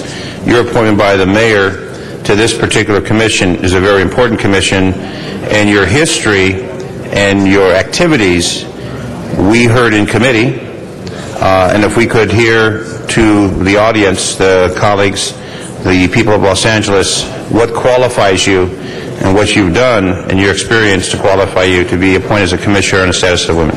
Take it away, Ms. Campos. Thank you very much. I assure you that I only have the community at heart. I am a native of Los Angeles, product of public schools here, Los Angeles County. I was the only person in my high school who left to go to Yale University. After that, I came back and worked for a community organization for several years under the mentorship of Ms. Antonia Hernandez, who's one of the strong female role models that I'll look to while I'm on this commission. Following that, I went to Stanford Law School, where I did a lot of community work as well. I've since then been an attorney for over about 5 years now, and I've always incorporated work with the community and women in particular in my career. I've assisted asylum applicants, always geared towards women, helping women in particular, and my mentors are some of the most effective and strong female leaders around today. My family is one that has also been affected by all the issues that the women of Los Angeles are affected by, including poverty, domestic violence, coming to this country as an immigrant without an education, but learning how to navigate the system, establish citizenship, and also successful careers, livelihoods for themselves and their families. And this is something that I bring to the commission. To me, it's a privilege to serve on the commission, and I only have the best interests of the women in Los Angeles at heart. My vision for the commission is not only for the women, but also to make, not only to equip women of Los Angeles to be better at what they want to do, but also to make the men of Los Angeles better feminists, to support the women of Los Angeles even more. And you went not only to Yale, but you went to Stanford. Yes. And then you worked for the Department of Justice, Attorney General. Yes. Manette Phillips, Carl Smith, Zubler. I mean, you've done a lot in the legal field, and you've done a lot in volunteering. So I think you're well qualified for the position. One question I have is, you're being appointed to the term ending June 30th, 2009. Mm-hmm. I thought there was a second extension on that, or is it just till... No, there's an extension till 2014. I thought there was, and I'm looking, and I want to make sure that it's noted in the file. Till ending, so you're going to go from now until June 30th, which is next month, and then you're going to be extended, so we're going to request you fill the unexpired term, and then the second term, so you'll go from basically now till 2014. That's right. Okay, because on one page it only says to June 09. So with that, Ms. Hahn, another candidate for commission, status of women, well qualified, and I think she believes in girl power as Janice Hahn believes in girl power. She's always talking about girl power here in Los Angeles. So with high recommendation from the mayor and your qualifications, again, I want to apologize for what you heard that you shouldn't have heard, shouldn't have taken place, that we're going to address here in the council from the public speaker. Thank you very much. Thank you. Ms. Hahn. Thank you. Thank you, Madam President. Dennis Stein. And again, I congratulate you for your willingness to serve. But you're right, and some people, we were making tough budget decisions. We were talking about laying off people, cutting people's staff, reorganizing departments. And I've had people tell me, oh, come on, the status of women now is probably better than it's ever been. We had our first viable woman run for President of the United States. We've got Speaker of the House is a woman. The girl beat all the boys in the Preakness. So a lot of people do say, girls rule. I've had people say, isn't this time to get rid of this commission? Is there really a need for the commission on the status of women? And what would you have to say to us as, is there still a need for this commission? Maybe it's time to phase it out. What would you say? I say there's more of a need now than ever. If Los Angeles wants to be a leader in something so important as the leadership of women, this commission has to be at the forefront of all its commissions and has to remain a powerful voice, not only in Los Angeles, but in working with the other commissions on the status of women in the county level, the state level, and my understanding soon to be on the federal level. This is a prominent issue, and just because we've had advances in the rights of women, this is a nation, unfortunately, of great disparity, and there are women who have not felt those advances and who are new to this country or in a position where, unfortunately, those advances have not trickled down to them. This is an issue that is often touted when we're talking about what makes the United States an amazing country. It's a reason touted for why we should defend our national security, because of the difference between how the U.S. treats its women versus other countries. And for us to retrench on these kinds of commissions for women is not the right strategy. The right strategy is to go forward with commissions on the status of women and to strengthen the women we have. And that's, anyone today knows that the women have a long way to go in this country still. And I would ask you, great answer. That's a great answer. And I would ask you the same sort of question that I asked the previous commissioner. We consolidated these departments yesterday, children, youth, and their family, status of women, disability, I think. No, what was the third one? Human relations. Right, thank you. How do you expect to, with this downsizing and budget cuts, how do you expect to still deliver the core service of the Commission on the Status of Women? My understanding is the consolidation is one of staff, not the commission, so I would like the public to know that that's the case. And what that means is we are doing the same work with less. Some of my biggest mentors, for example, Dolores Worth of United Farm Workers, is famous for doing so much with so little. And when it comes to doing a lot with a little, that requires a lot of rolling up your sleeves and getting partners, getting grassroots, getting the public involved even more. Our job as the commission is to support other programs in the community and in these economic times to fundraise on our own, to do more, to become more entrepreneurial. In fact, one of our goals is to make the women of Los Angeles more entrepreneurial, and we should embody that characteristic ourselves. I'm very energized to be on this commission and to roll up my sleeves and form partnerships, get out, do public speaking, raise awareness. I understand the commission has a retreat scheduled June 9th to strategize. It's a one-day retreat to talk about what we can do, what resources we will have, and what we can do with them to maximize them and not waste any time. At all, and just go forward with the goals that we agree on are important. That's why, for me, it's a privilege. I enjoy grassroots work, and I welcome all public comment and all public inclusion into this commission. Thank you. That was an excellent answer.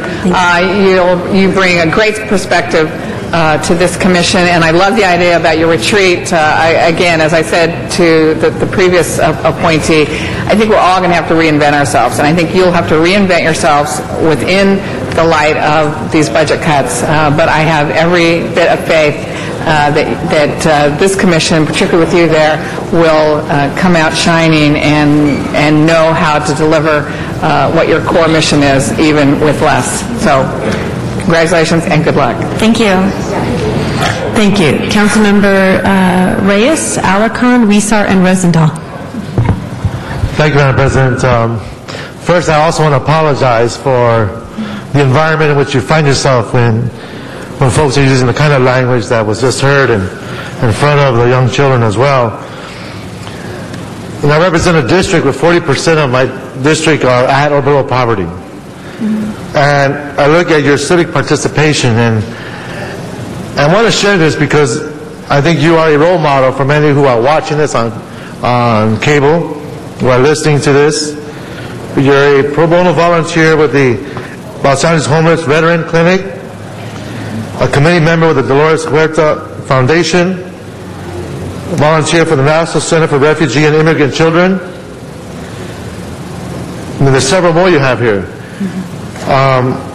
One is given your exposure to these different organizations and knowing that we are in a place where we have to be more effective with our resources, what do you see right now within the commission, and I asked this of the previous speaker, that you would like to walk away with? Is there something that you could measure, an element that you would like to see accomplished?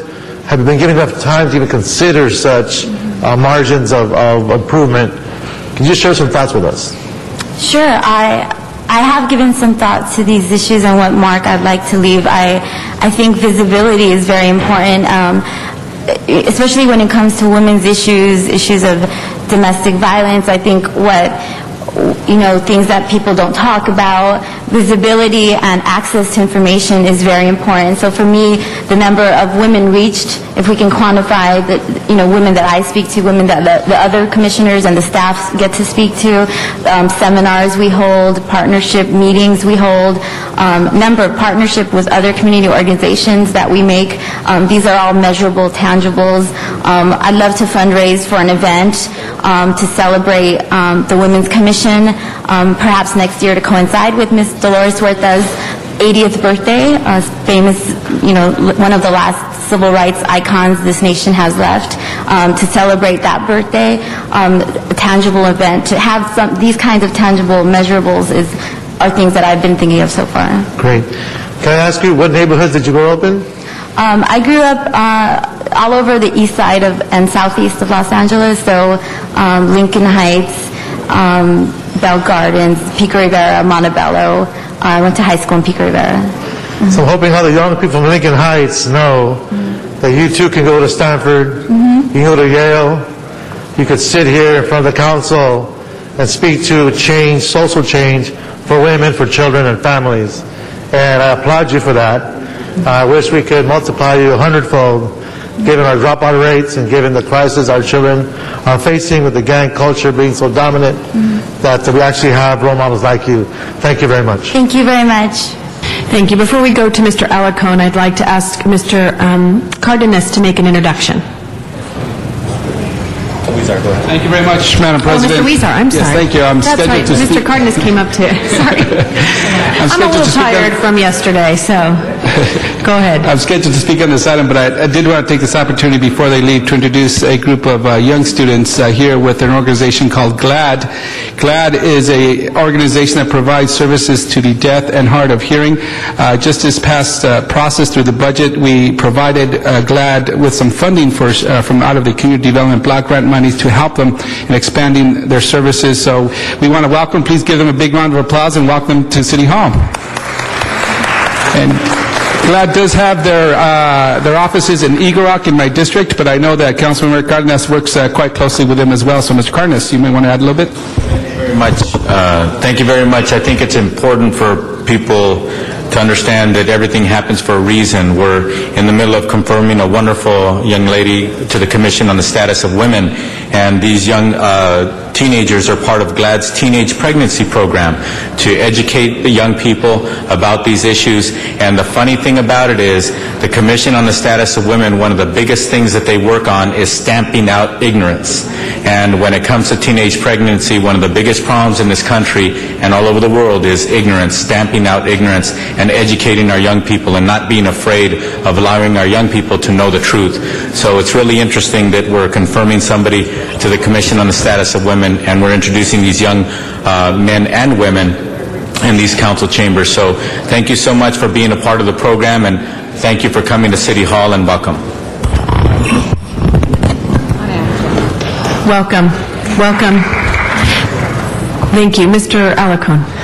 As a former teen father, let me just say that I personally appreciate you being here, but more importantly, I appreciate what you're doing to help other teens avoid struggles that they do not anticipate, or maybe helping people who find themselves in teen pregnancy to realize that they can be a success sooner than later. Too many people wallow in the mire.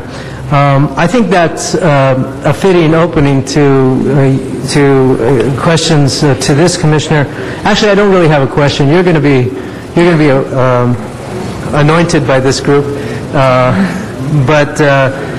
and your resume is very, very impressive. Congratulations to you and your parents. Thank you. But also, I'm the daughter of a teen parent. So. Yeah, I know.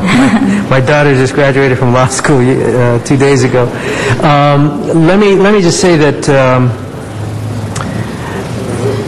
before the economic crisis, the Commission on Status of Women had been cut in the budget for the past 2 or 3 years, consistently. And once again, we are sort of diminishing the role of the Commission on Status of Women by merging it into several other units. The challenges to stand out and make a difference are going to be even more pronounced.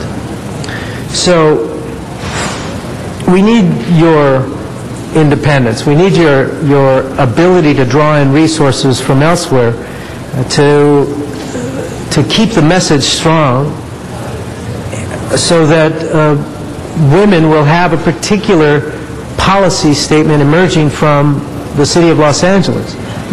So I personally appreciate your volunteering your time to serve on this commission.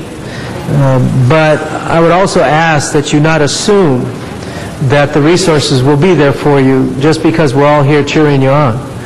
It's going to be a challenge, and in many ways, the most successful people to emerge in city commission roles are those people who are able to mount resources notwithstanding the budget, notwithstanding the resources that are provided by the council and the mayor, but who are able to cut their own course by finding resources elsewhere.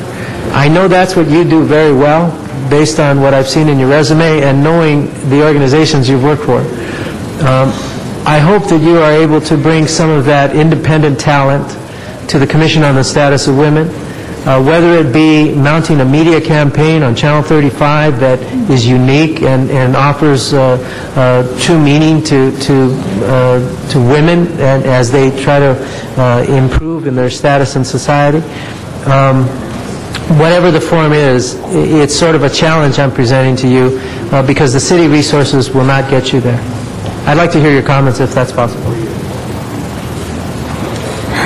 Well, like I mentioned before, being entrepreneurial, being grassroots, and enlisting more support is probably the first strategy to overcoming economic challenges. I do say that when the biggest pop star in the country is a victim of domestic violence at the hands of another pop star, I think that is a poignant reminder that the issues of women are unique and they're painful and they're important and we're still relevant and all the more so relevant today and all the more reason why we should continue keeping them at the forefront of our policy agenda and to whatever extent possible of our budget agenda.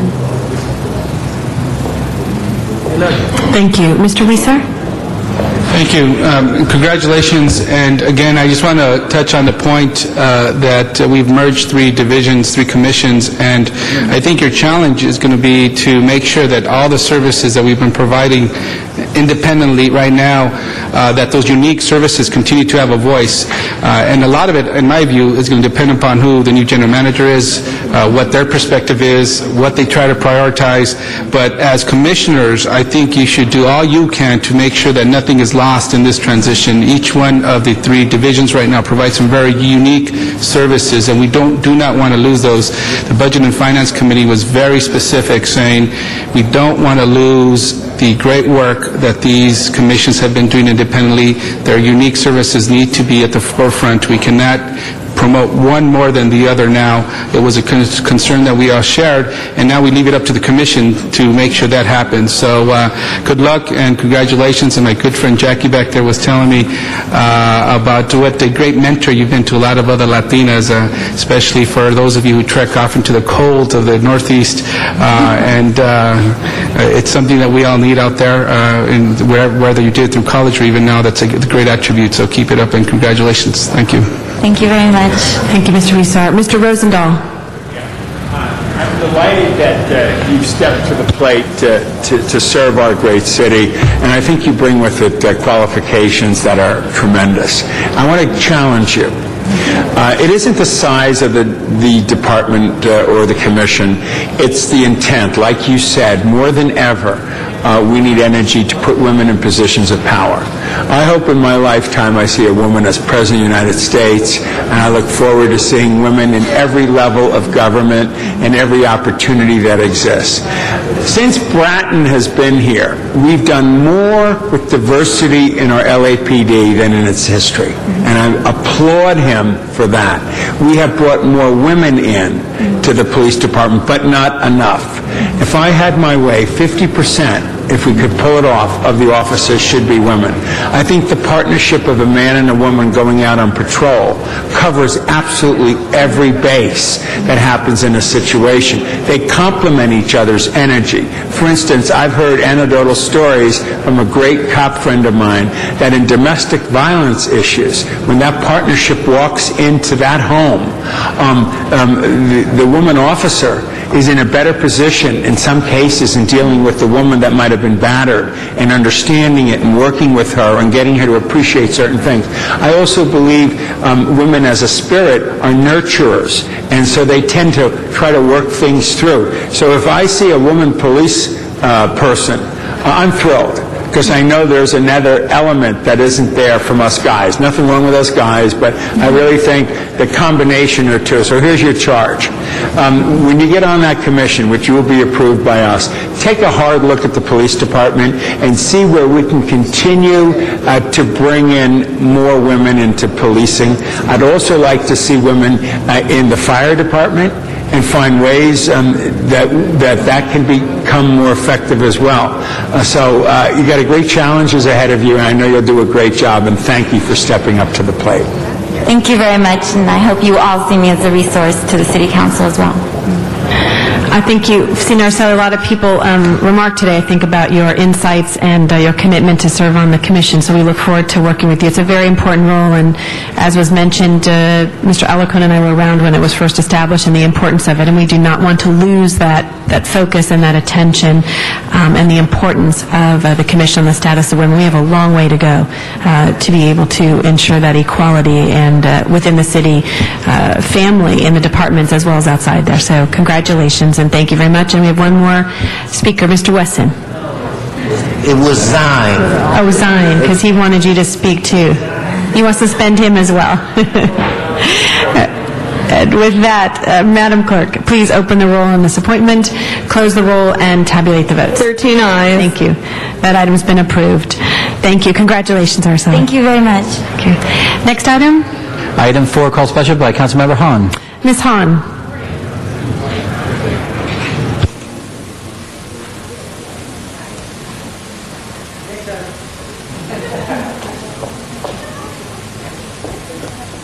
Thank you, Madam President. Colleagues, this is an item that I just wanted to bring to our attention because it's such a positive step in the right direction for cleaning the air, not only in the harbor area, but really all of Los Angeles. This item will provide an incentive to shipping companies to plug in their ships when they come into berth instead of burning bunker fuel while they're in dock for 3 or 4 days. What it does, it removes a 15% service charge that has been applied to all electricity used by ships at the port. And that's really above DWP cost. So this will, by taking this 15% surcharge away, it actually will give no excuses to shipping companies to use AMP, which is Alternative Maritime Power, when they come into berth. I'll never forget, in 2004, when my brother was the mayor, we participated in the very first, anywhere in the world, plugging in of a ship as it was in the berth at Port of Los Angeles. That was a China shipping ship. And we know, and I have quoted this before to you, and I think when people hear it, it's one of those statistics that still makes people kind of scratch their head, that 20% of all of our air pollution in the LA basin comes from ships. And that's because of the fuel they use, but it's also because previously to this technology, when ships came into the berth, because they kind of have to keep their lights on, they still have to run things because they have a crew, they're loading and unloading, they would burn about 7 tons of bunker fuel a day when they came into dock, and that was severely polluting not only the air down in San Pedro and Wilmington, but that was polluting the air as far away as downtown Los Angeles. Currently, we have 2 shipping lines that are utilizing this alternative maritime power, China Shipping and NYK. We're going to have more ships that will be able to use this, as well as our world-class cruise terminal.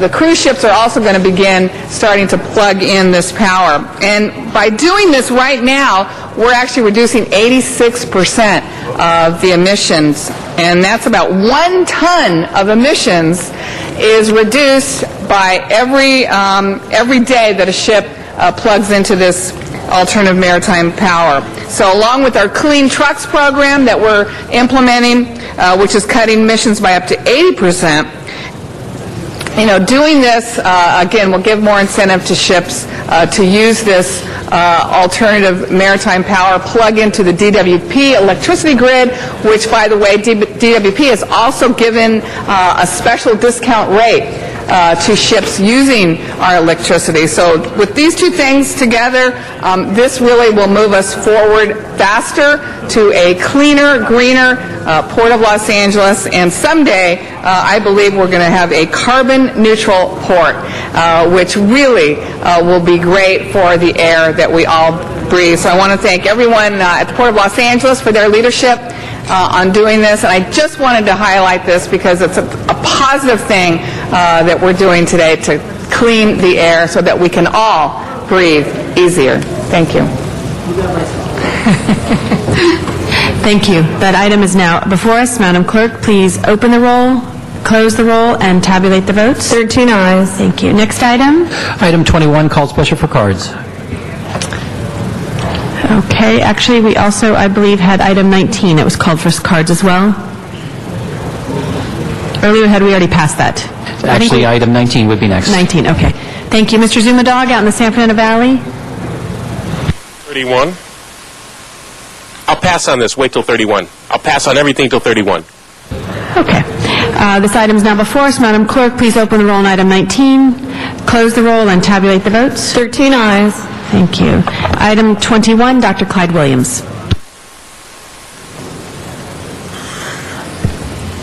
Good morning. My name is Dr. Clyde Williams, 4115 Barrett Road from El Sereno, Northeast LA.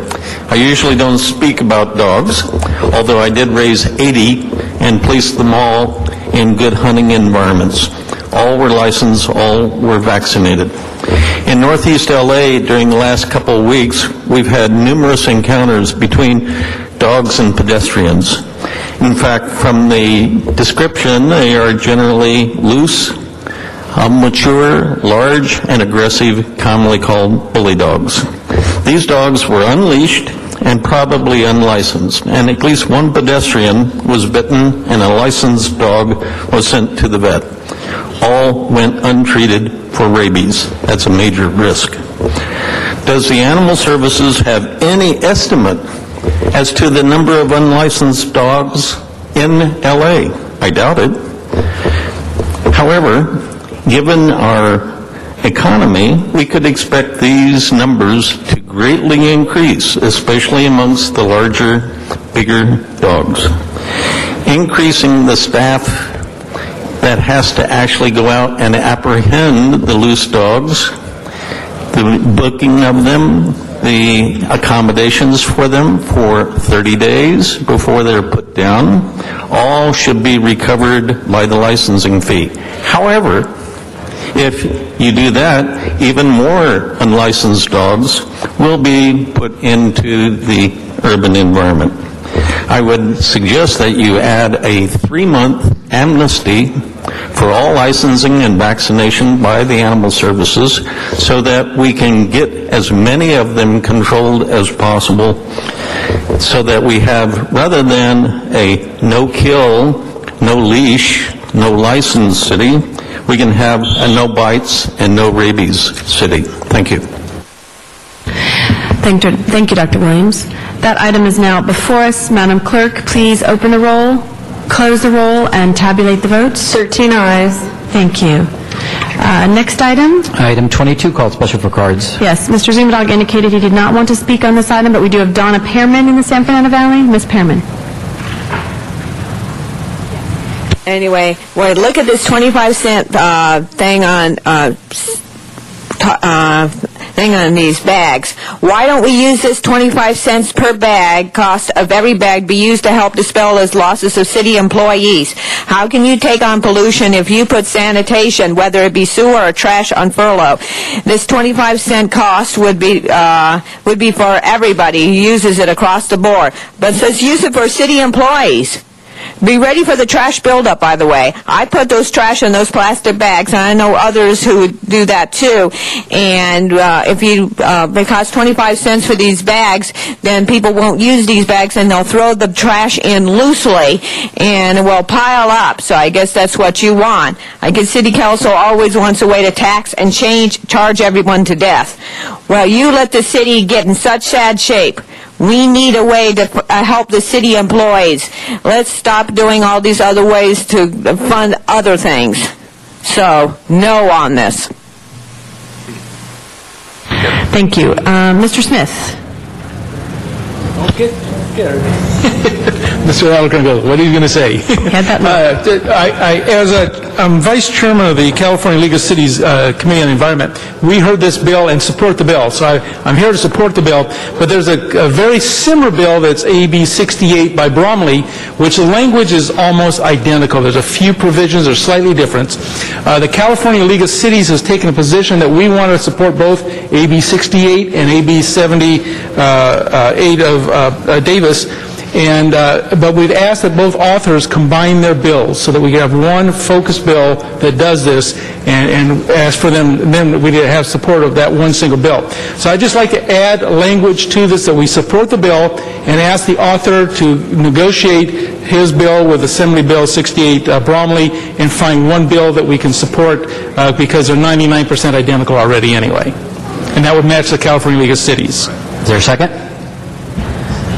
Second. Okay. I'll second. Mr. Alcorn.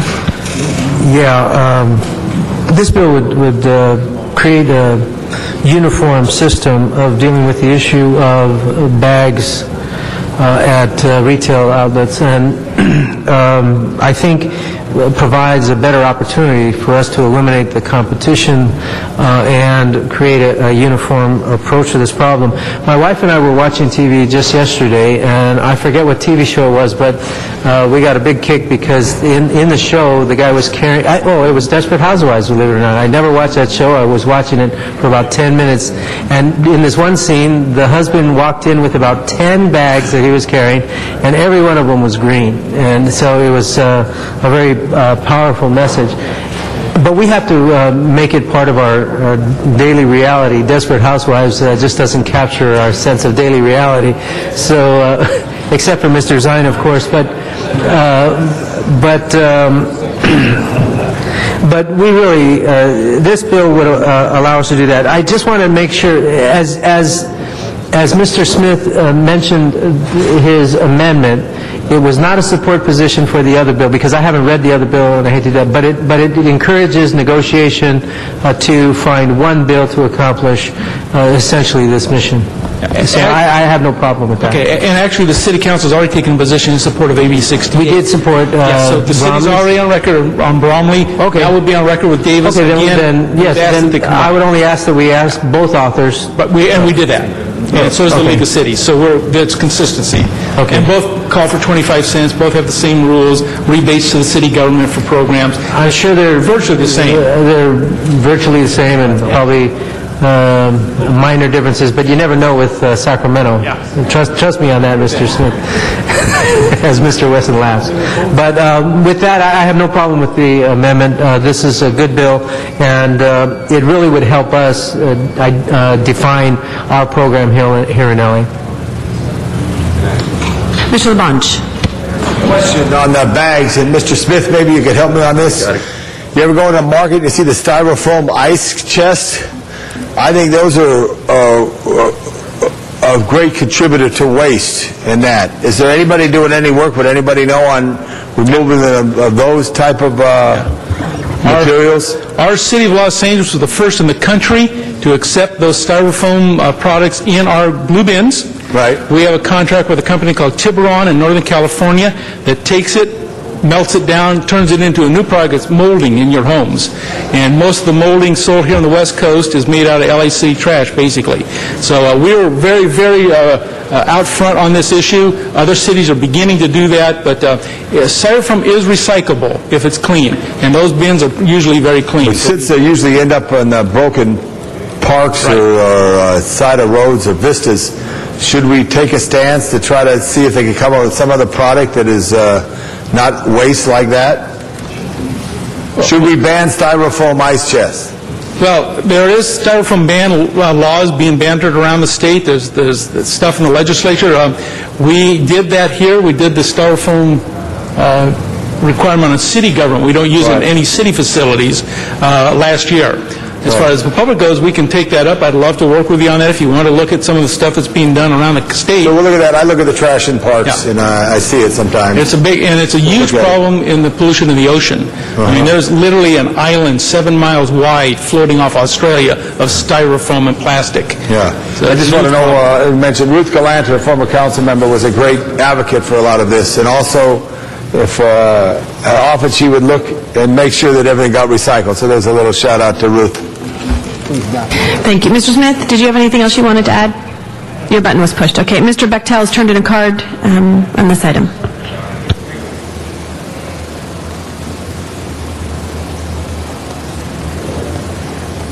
Thank you very much for allowing me to say something. I wanted to say something on this item because I think it's a big mistake for the state of California to try to immediately start charging 25 cents for what they're calling single-use bags like I use there, the plastic bags. Anytime the people have to pay for something to put their shopping items in, it's going to cause them to stop shopping and spending as much money. If you have a revenue problem now, I think it's even going to be worse then. You need to consider what you're calling single-use or reusable bags. I think that part probably should be redrafted there, because I use bags over and over again, and I don't think that you have in place you should be able to recycle them. About 10 years ago, they made some plastic bags that can be that do disintegrate on their own, just like the receipts we're getting from the banks now.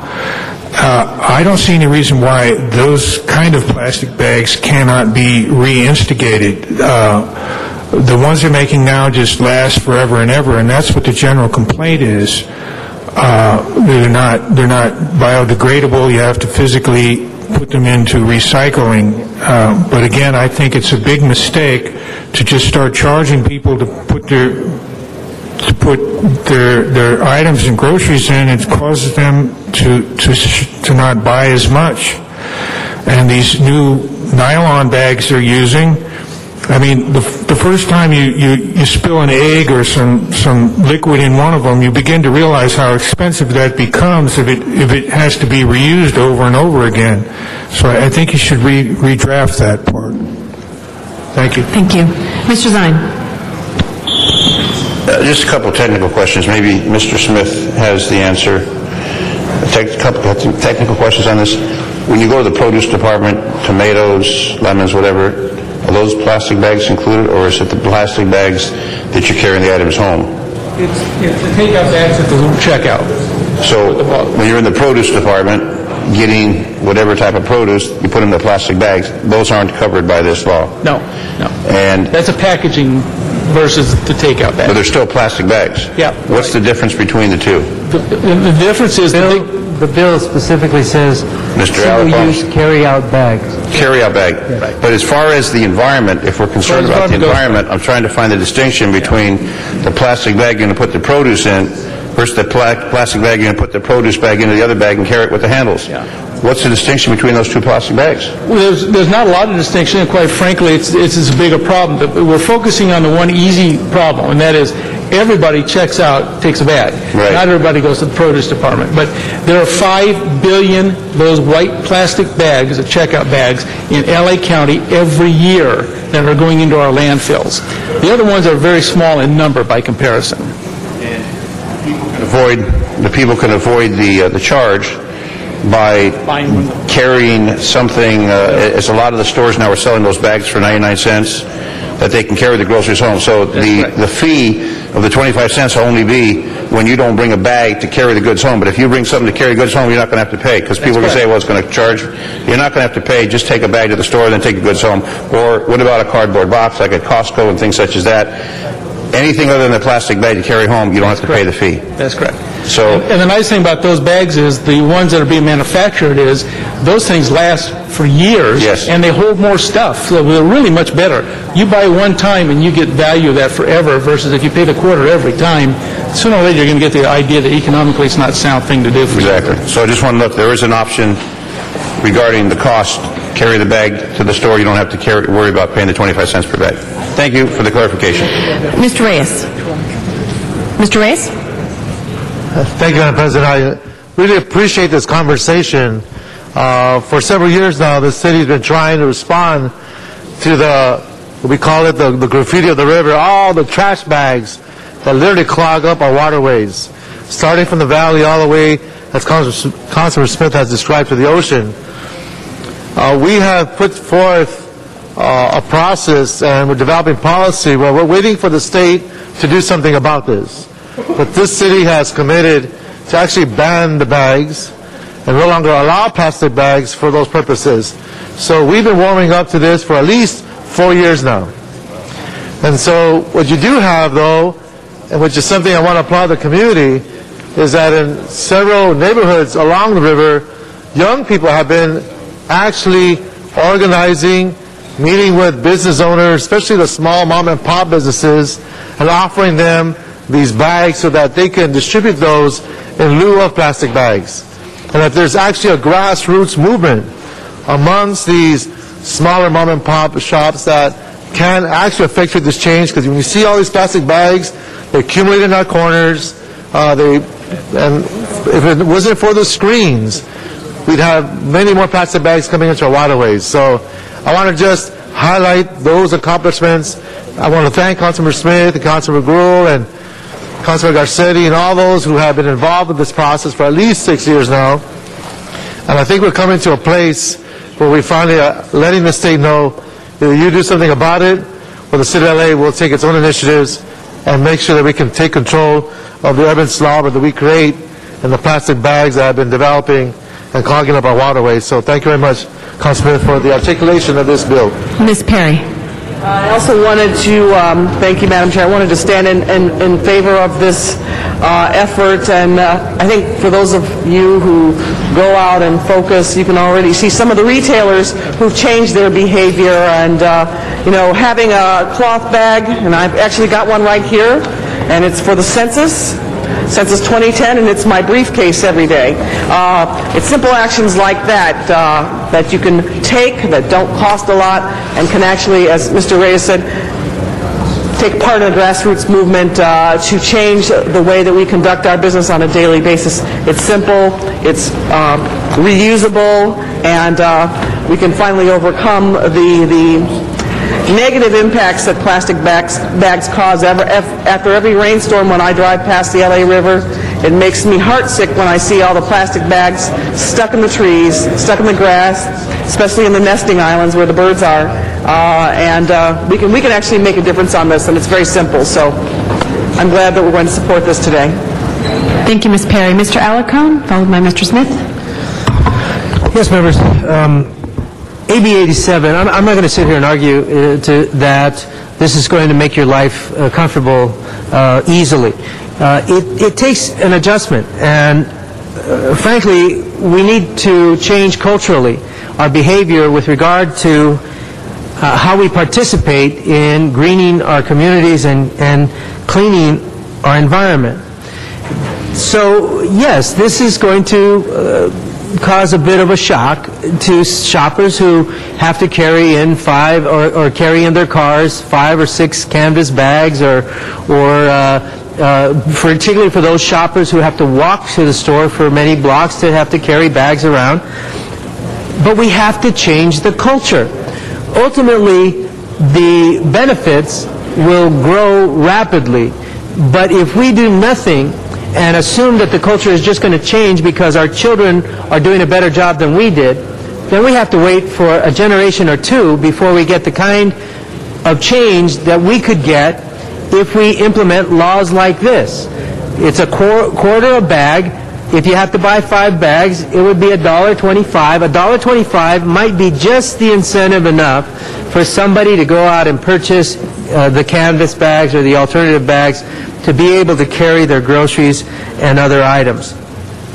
So I think this is a reasonable measure. It would also produce a significant revenue that would be available to the City of Los Angeles in the form of grant programs that we could compete for. I believe the City of Los Angeles wants to be green. I believe the City of Los Angeles wants to do the right thing. But sometimes in the blink of an eye, we don't do the right thing when the moment is presented to us. But we will use an extra plastic bag because we don't want the milk to go through the bag. We won't do the right thing all the time. So the more we embrace measures like this, the more we build that culture that becomes a friendly part of our life, so that someday every action we take will be taken with a thought that is good for the environment. And that's, I think, the ultimate goal. This is a small piece to a very big puzzle, but it's a very important piece that moves us forward very dramatically and provides a revenue stream for the City of Los Angeles to accelerate that cultural shift. So I'm very pleased that I know the council will support this. We've been, this council, dating back to when I was on the council the first time, has been a staunch environmental supporter, and I know that they will embrace this. I only hope that none of us get caught on camera at the stores again, and but it could have been any one of us, honestly, and so we'll do better as we move forward. Take care. Mr. Rosendahl. Yes. This is a very exciting moment for us as a council. We might thought the budget was exciting yesterday. This is a big one, because what we're basically saying is we've had it with plastic. We no longer want it in the belly of the fish. We no longer want it clogging up our drains. We no longer want it going down every stream and in every way, shape, or form into the ocean. We also know once it hits the ocean, it doesn't biodegrade. It sits there for a long, long time and affects the quality of our water, obviously the life, the fish life, and all the other life within the water gets tangled up in it, and in fact it has a detrimental effect to every aspect of where we want to go as a world that wants to clean up its act and nurture its act. This 25 cents is us basically saying, state, get your act together, and if those special interests manipulate you and you just can't get off a dime and make it happen, we're going to do it here in the City of Los Angeles. And I just love the unity, my colleagues here. Mr. Smith, he's been a big leader on this, and he's a moderate Republican, strong guy. He doesn't do these things willy-nilly. And with Mr. Reyes on the other side, who's dealing with the LA River, my God, what a beautiful River. It's going to be the most amazing river in our city. We get rid of all that damn concrete and let it be what it needs to be to breathe and to live, and cleaning up the LA River, cleaning up in my district. I must tell you, when you go into the Bayona wetlands and you see all that plastic and you see what it's done to the fish, you'll never want to see that again. So with Mr. Reyes on one side and Mr. Smith on the other, and I'm happen to be sitting in the middle of these two great guys, I think we're in a wonderful position as a city, and of course a yes vote from all of us is the appropriate vote. Thank you, Madam President. You're welcome. Mr. Wesson. Special event in Venice. I won't say my comments. I second it, but I'm happy that you have called the question. It's great to move forward. Madam Clerk, please open the roll, close the roll, and tabulate the votes. 13 ayes. Item's been approved. Next item? Item 31, called special for cards. We do have Mr. Parks. Mr. Parks, before we hear public comment. Oh, yes. Let me just comment so that everybody's aware. On the budget you approved yesterday on special events, to make sure that you're aware that the new system is in place and the policy for special events goes into effect on Wednesday when we approve the budget. But the issue of motions that go in now that are being acted upon after July 1st, the subsidy process is in place and the review system as far as the $5 million or less for the organizations. So we're going to make sure that people are not putting motions in today for December and September of this year, because that's when the new system is in place. So as of Wednesday, we approved the policy. As of July 1st, the new system is in place on how they're funded and how people get their special events. So if, and we will work with the President's office specifically. I appreciate that, Mr. Parks, but I know I put a motion in for a community group. That's exactly what we're talking about. I got that. But I think it's the council, when the mayor signs it. When does it become effective, Mr. City Attorney? When does it become effective? After the mayor signs it, or after the 5 days after council submits it, which would be after so next whatever week. that time is, I think that's a fair time.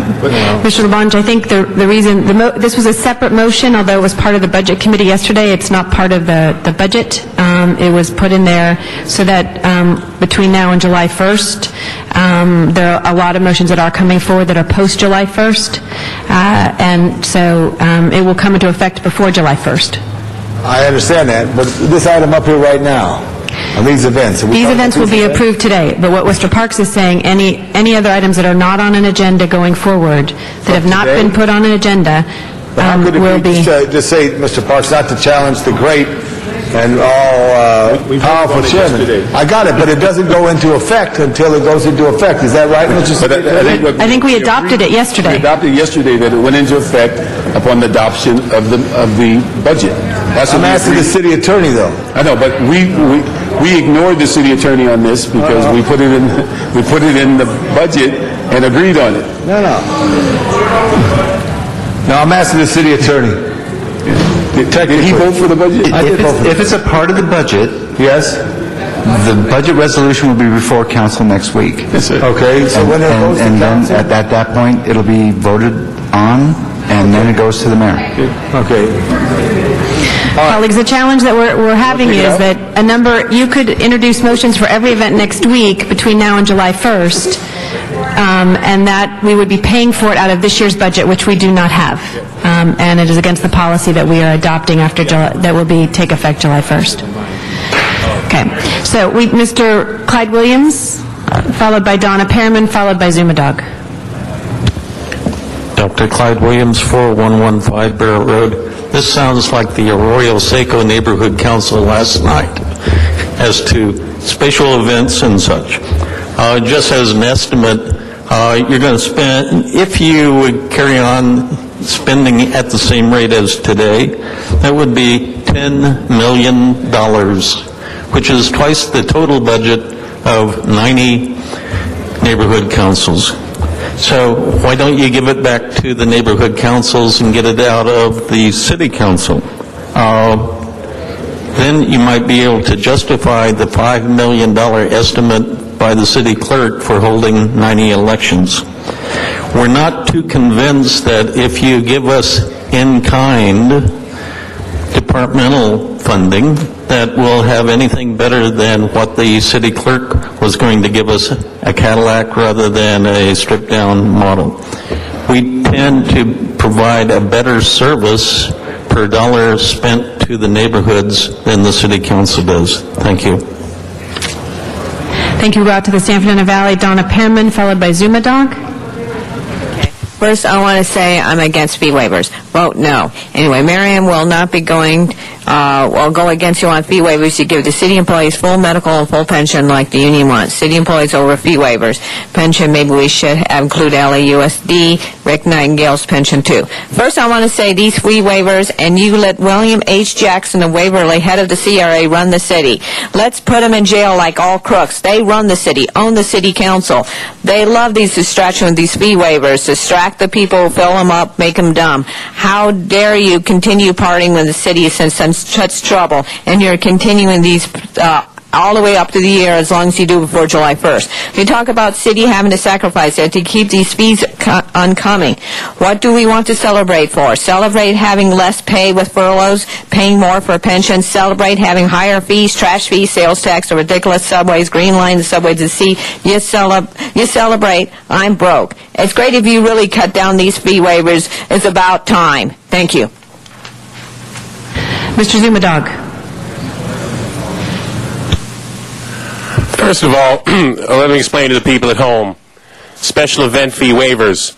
They have these parades, festivals, cookie decorations, walk, run, stretches, all types of feel-good stuff. It's really just an excuse for council members to trip the levers and funnel money into these nonprofits. You know, I call it racketeering. I do believe that these are corrupt. So first of all, you shouldn't be talking about, they're just going to change the system a little bit on how to apply for them, but the song remains the same.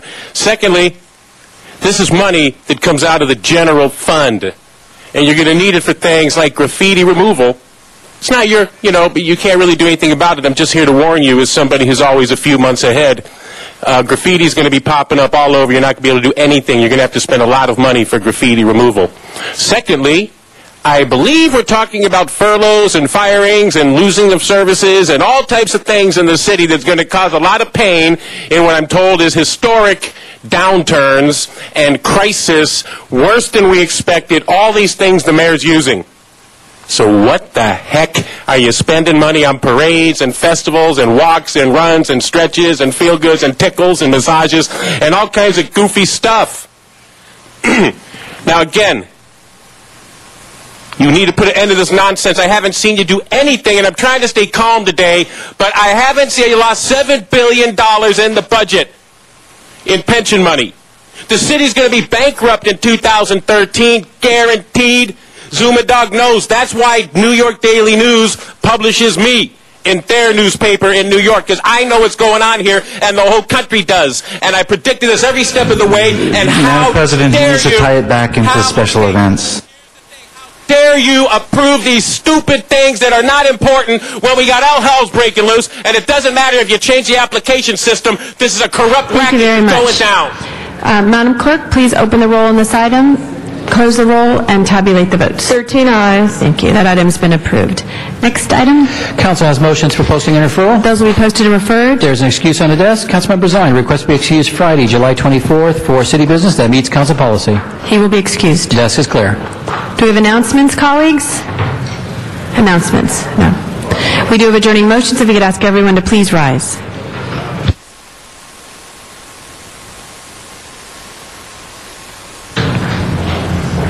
Mr. Alarcon. Members, I ask that we adjourn in the memory of Rosita Ventura Omega. She is the mother of Noel Omega, co-founder of the Filipino-American Chamber of Commerce of the San Fernando Valley. Passed away peacefully on May 9th, 2009 at Providence Holy Cross Medical Center in Mission Hills, California, of complications due to breast cancer. She was 86 years old. Rosita was born Rosita Reyes Ventura, the oldest of 5 siblings, on June 10th, 1922 in Barrio Manaquem, municipality of Camaling, province of Tarlac, in what was then the U.S. Commonwealth of the Philippines. The Sotero Feliciano Ventura, a farm worker, and Mercedes Santiago Reyes, a homemaker. She grew up under the influence of her maternal grandmother, Tomasa, who taught her the value of hard work, vision, and persistence. Growing up poor in the barrio in those days, she learned how to make pottery products to sell or trade, pound rice for others to earn a small share, forage for food, and walk to school for miles barefoot. The family moved to the township of Camaling by the time the Second World War broke out, and has maintained its roots in the town ever since. They moved to Manila in 1960 to give birth, I'm sorry, I'm trying to shorten this, and I shouldn't do that. I'm going to go through this. Growing up during those tough times, Rosita learned about self-reliance and the value of a good education. Rosita and her family aided World War II guerrillas in arriving U.S. armed forces during the war. Rosita attended Far Eastern University in Manila. After the war, earned a bachelor's degree in elementary education. After graduating, she accompanied the wife of her uncle, a retired Filipino U.S. serviceman, to the island of, I believe it's Leyte, to work there as a teacher. While in Leyte, she met Leon Romero Omega, who became her co-teacher and later her husband. They married on May 1st, 1950. They moved to Manila in 1960 to give birth to their only child, Noel. Rosita, by that time, taught at Bagong Buhay Elementary School in Manila, while her husband Leon worked as a civil servant at the War Reparations Commission and later the Bureau of Customs. Before leaving the Philippines for the United States, Rosita furthered her education to become a teacher librarian. Rosita and her husband were also very active servant leaders in the local community in the Philippines. Rosita and her family immigrated to the United States on February 5th, 1978 to reunite with her three sisters. In the United States, she worked as a factory worker at Capitol Records in Glassell Park, then as a counselor for abused women at the Pacific Asian Rape and Battering Line in Los Angeles, then as a nursing assistant at Ross Lewis Hospital until she retired. Upon retirement, she continued to be active in the community, volunteered as a CCD teacher at Our Lady of Loreto Church in historic Filipino town, Los Angeles, as well as providing relief products and representing the interests of senior citizens as a board member and later as chairperson of the Filipino-American Senior Citizens of Los Angeles. She moved to Panorama City with her son's family in 1993 after her husband died, and she continued to remain active in senior citizen affairs as an advisor and spokesperson to many Filipino-American nonprofit organizations. On August 2006, she was diagnosed with stage 4 breast cancer, and she was confined at the Holy Cross Subacute Unit in Mission Hills until she returned to the Lord one day before Mother's Day. Rosita Ventura Omega was an inspiration to many and shall be dearly missed by her family, friends, and the community she served. She is survived by her son Noel, again the founder of the Filipino-American Chamber of Commerce of the San Fernando Valley, her daughter-in-law Marianne, granddaughters Leilani and Alpha, grandson Noel II, sisters Risalina and Rosenda, and the memorial services were held Thursday, May 14th at St. Genevieve's Church in Panorama City. Thank you. Mr. Labange. Yeah, members, I ask we adjourn in memory of Melba Geddes, who's the mother of our own Dacia Gonzalez, who's the executive assistant to the fire chief. Melba was a wonderful mother, who was a very loving mother, who emigrated to the United States from El Salvador in 1972. She has 18 grandchildren and 2 great-grandchildren, along with her 7 own grandchildren. A beautiful woman. I ask that we adjourn in memory of Melba Geddes. Thank you, Mr. Labange. Mr. Reyes. Thank you, Madam President. I'd like to adjourn in memory of Robin Lynn Shaw, age 35, and her 9-year-old daughter, Victoria Tori Elizabeth Shaw, who were tragically killed in a car accident on Wednesday, April 22nd.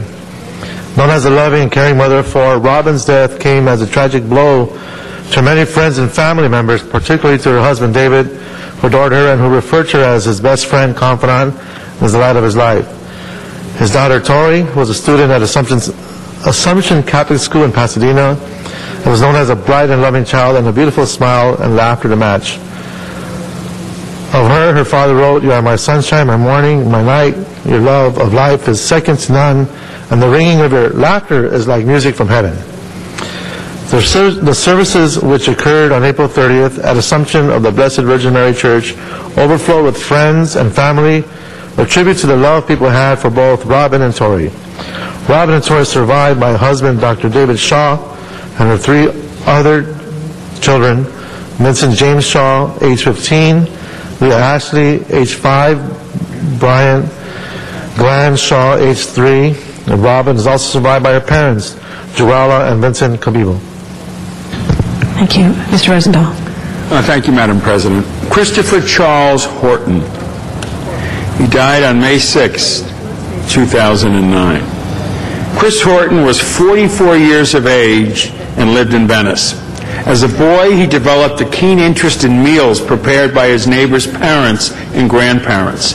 His zeal for culinary arts grew into a livelihood that led Chris on a flavorful journey through some of the Southern California's most noted caterers and restaurants, including Off the Wall Catering on Abbot Kinney Boulevard in Venice.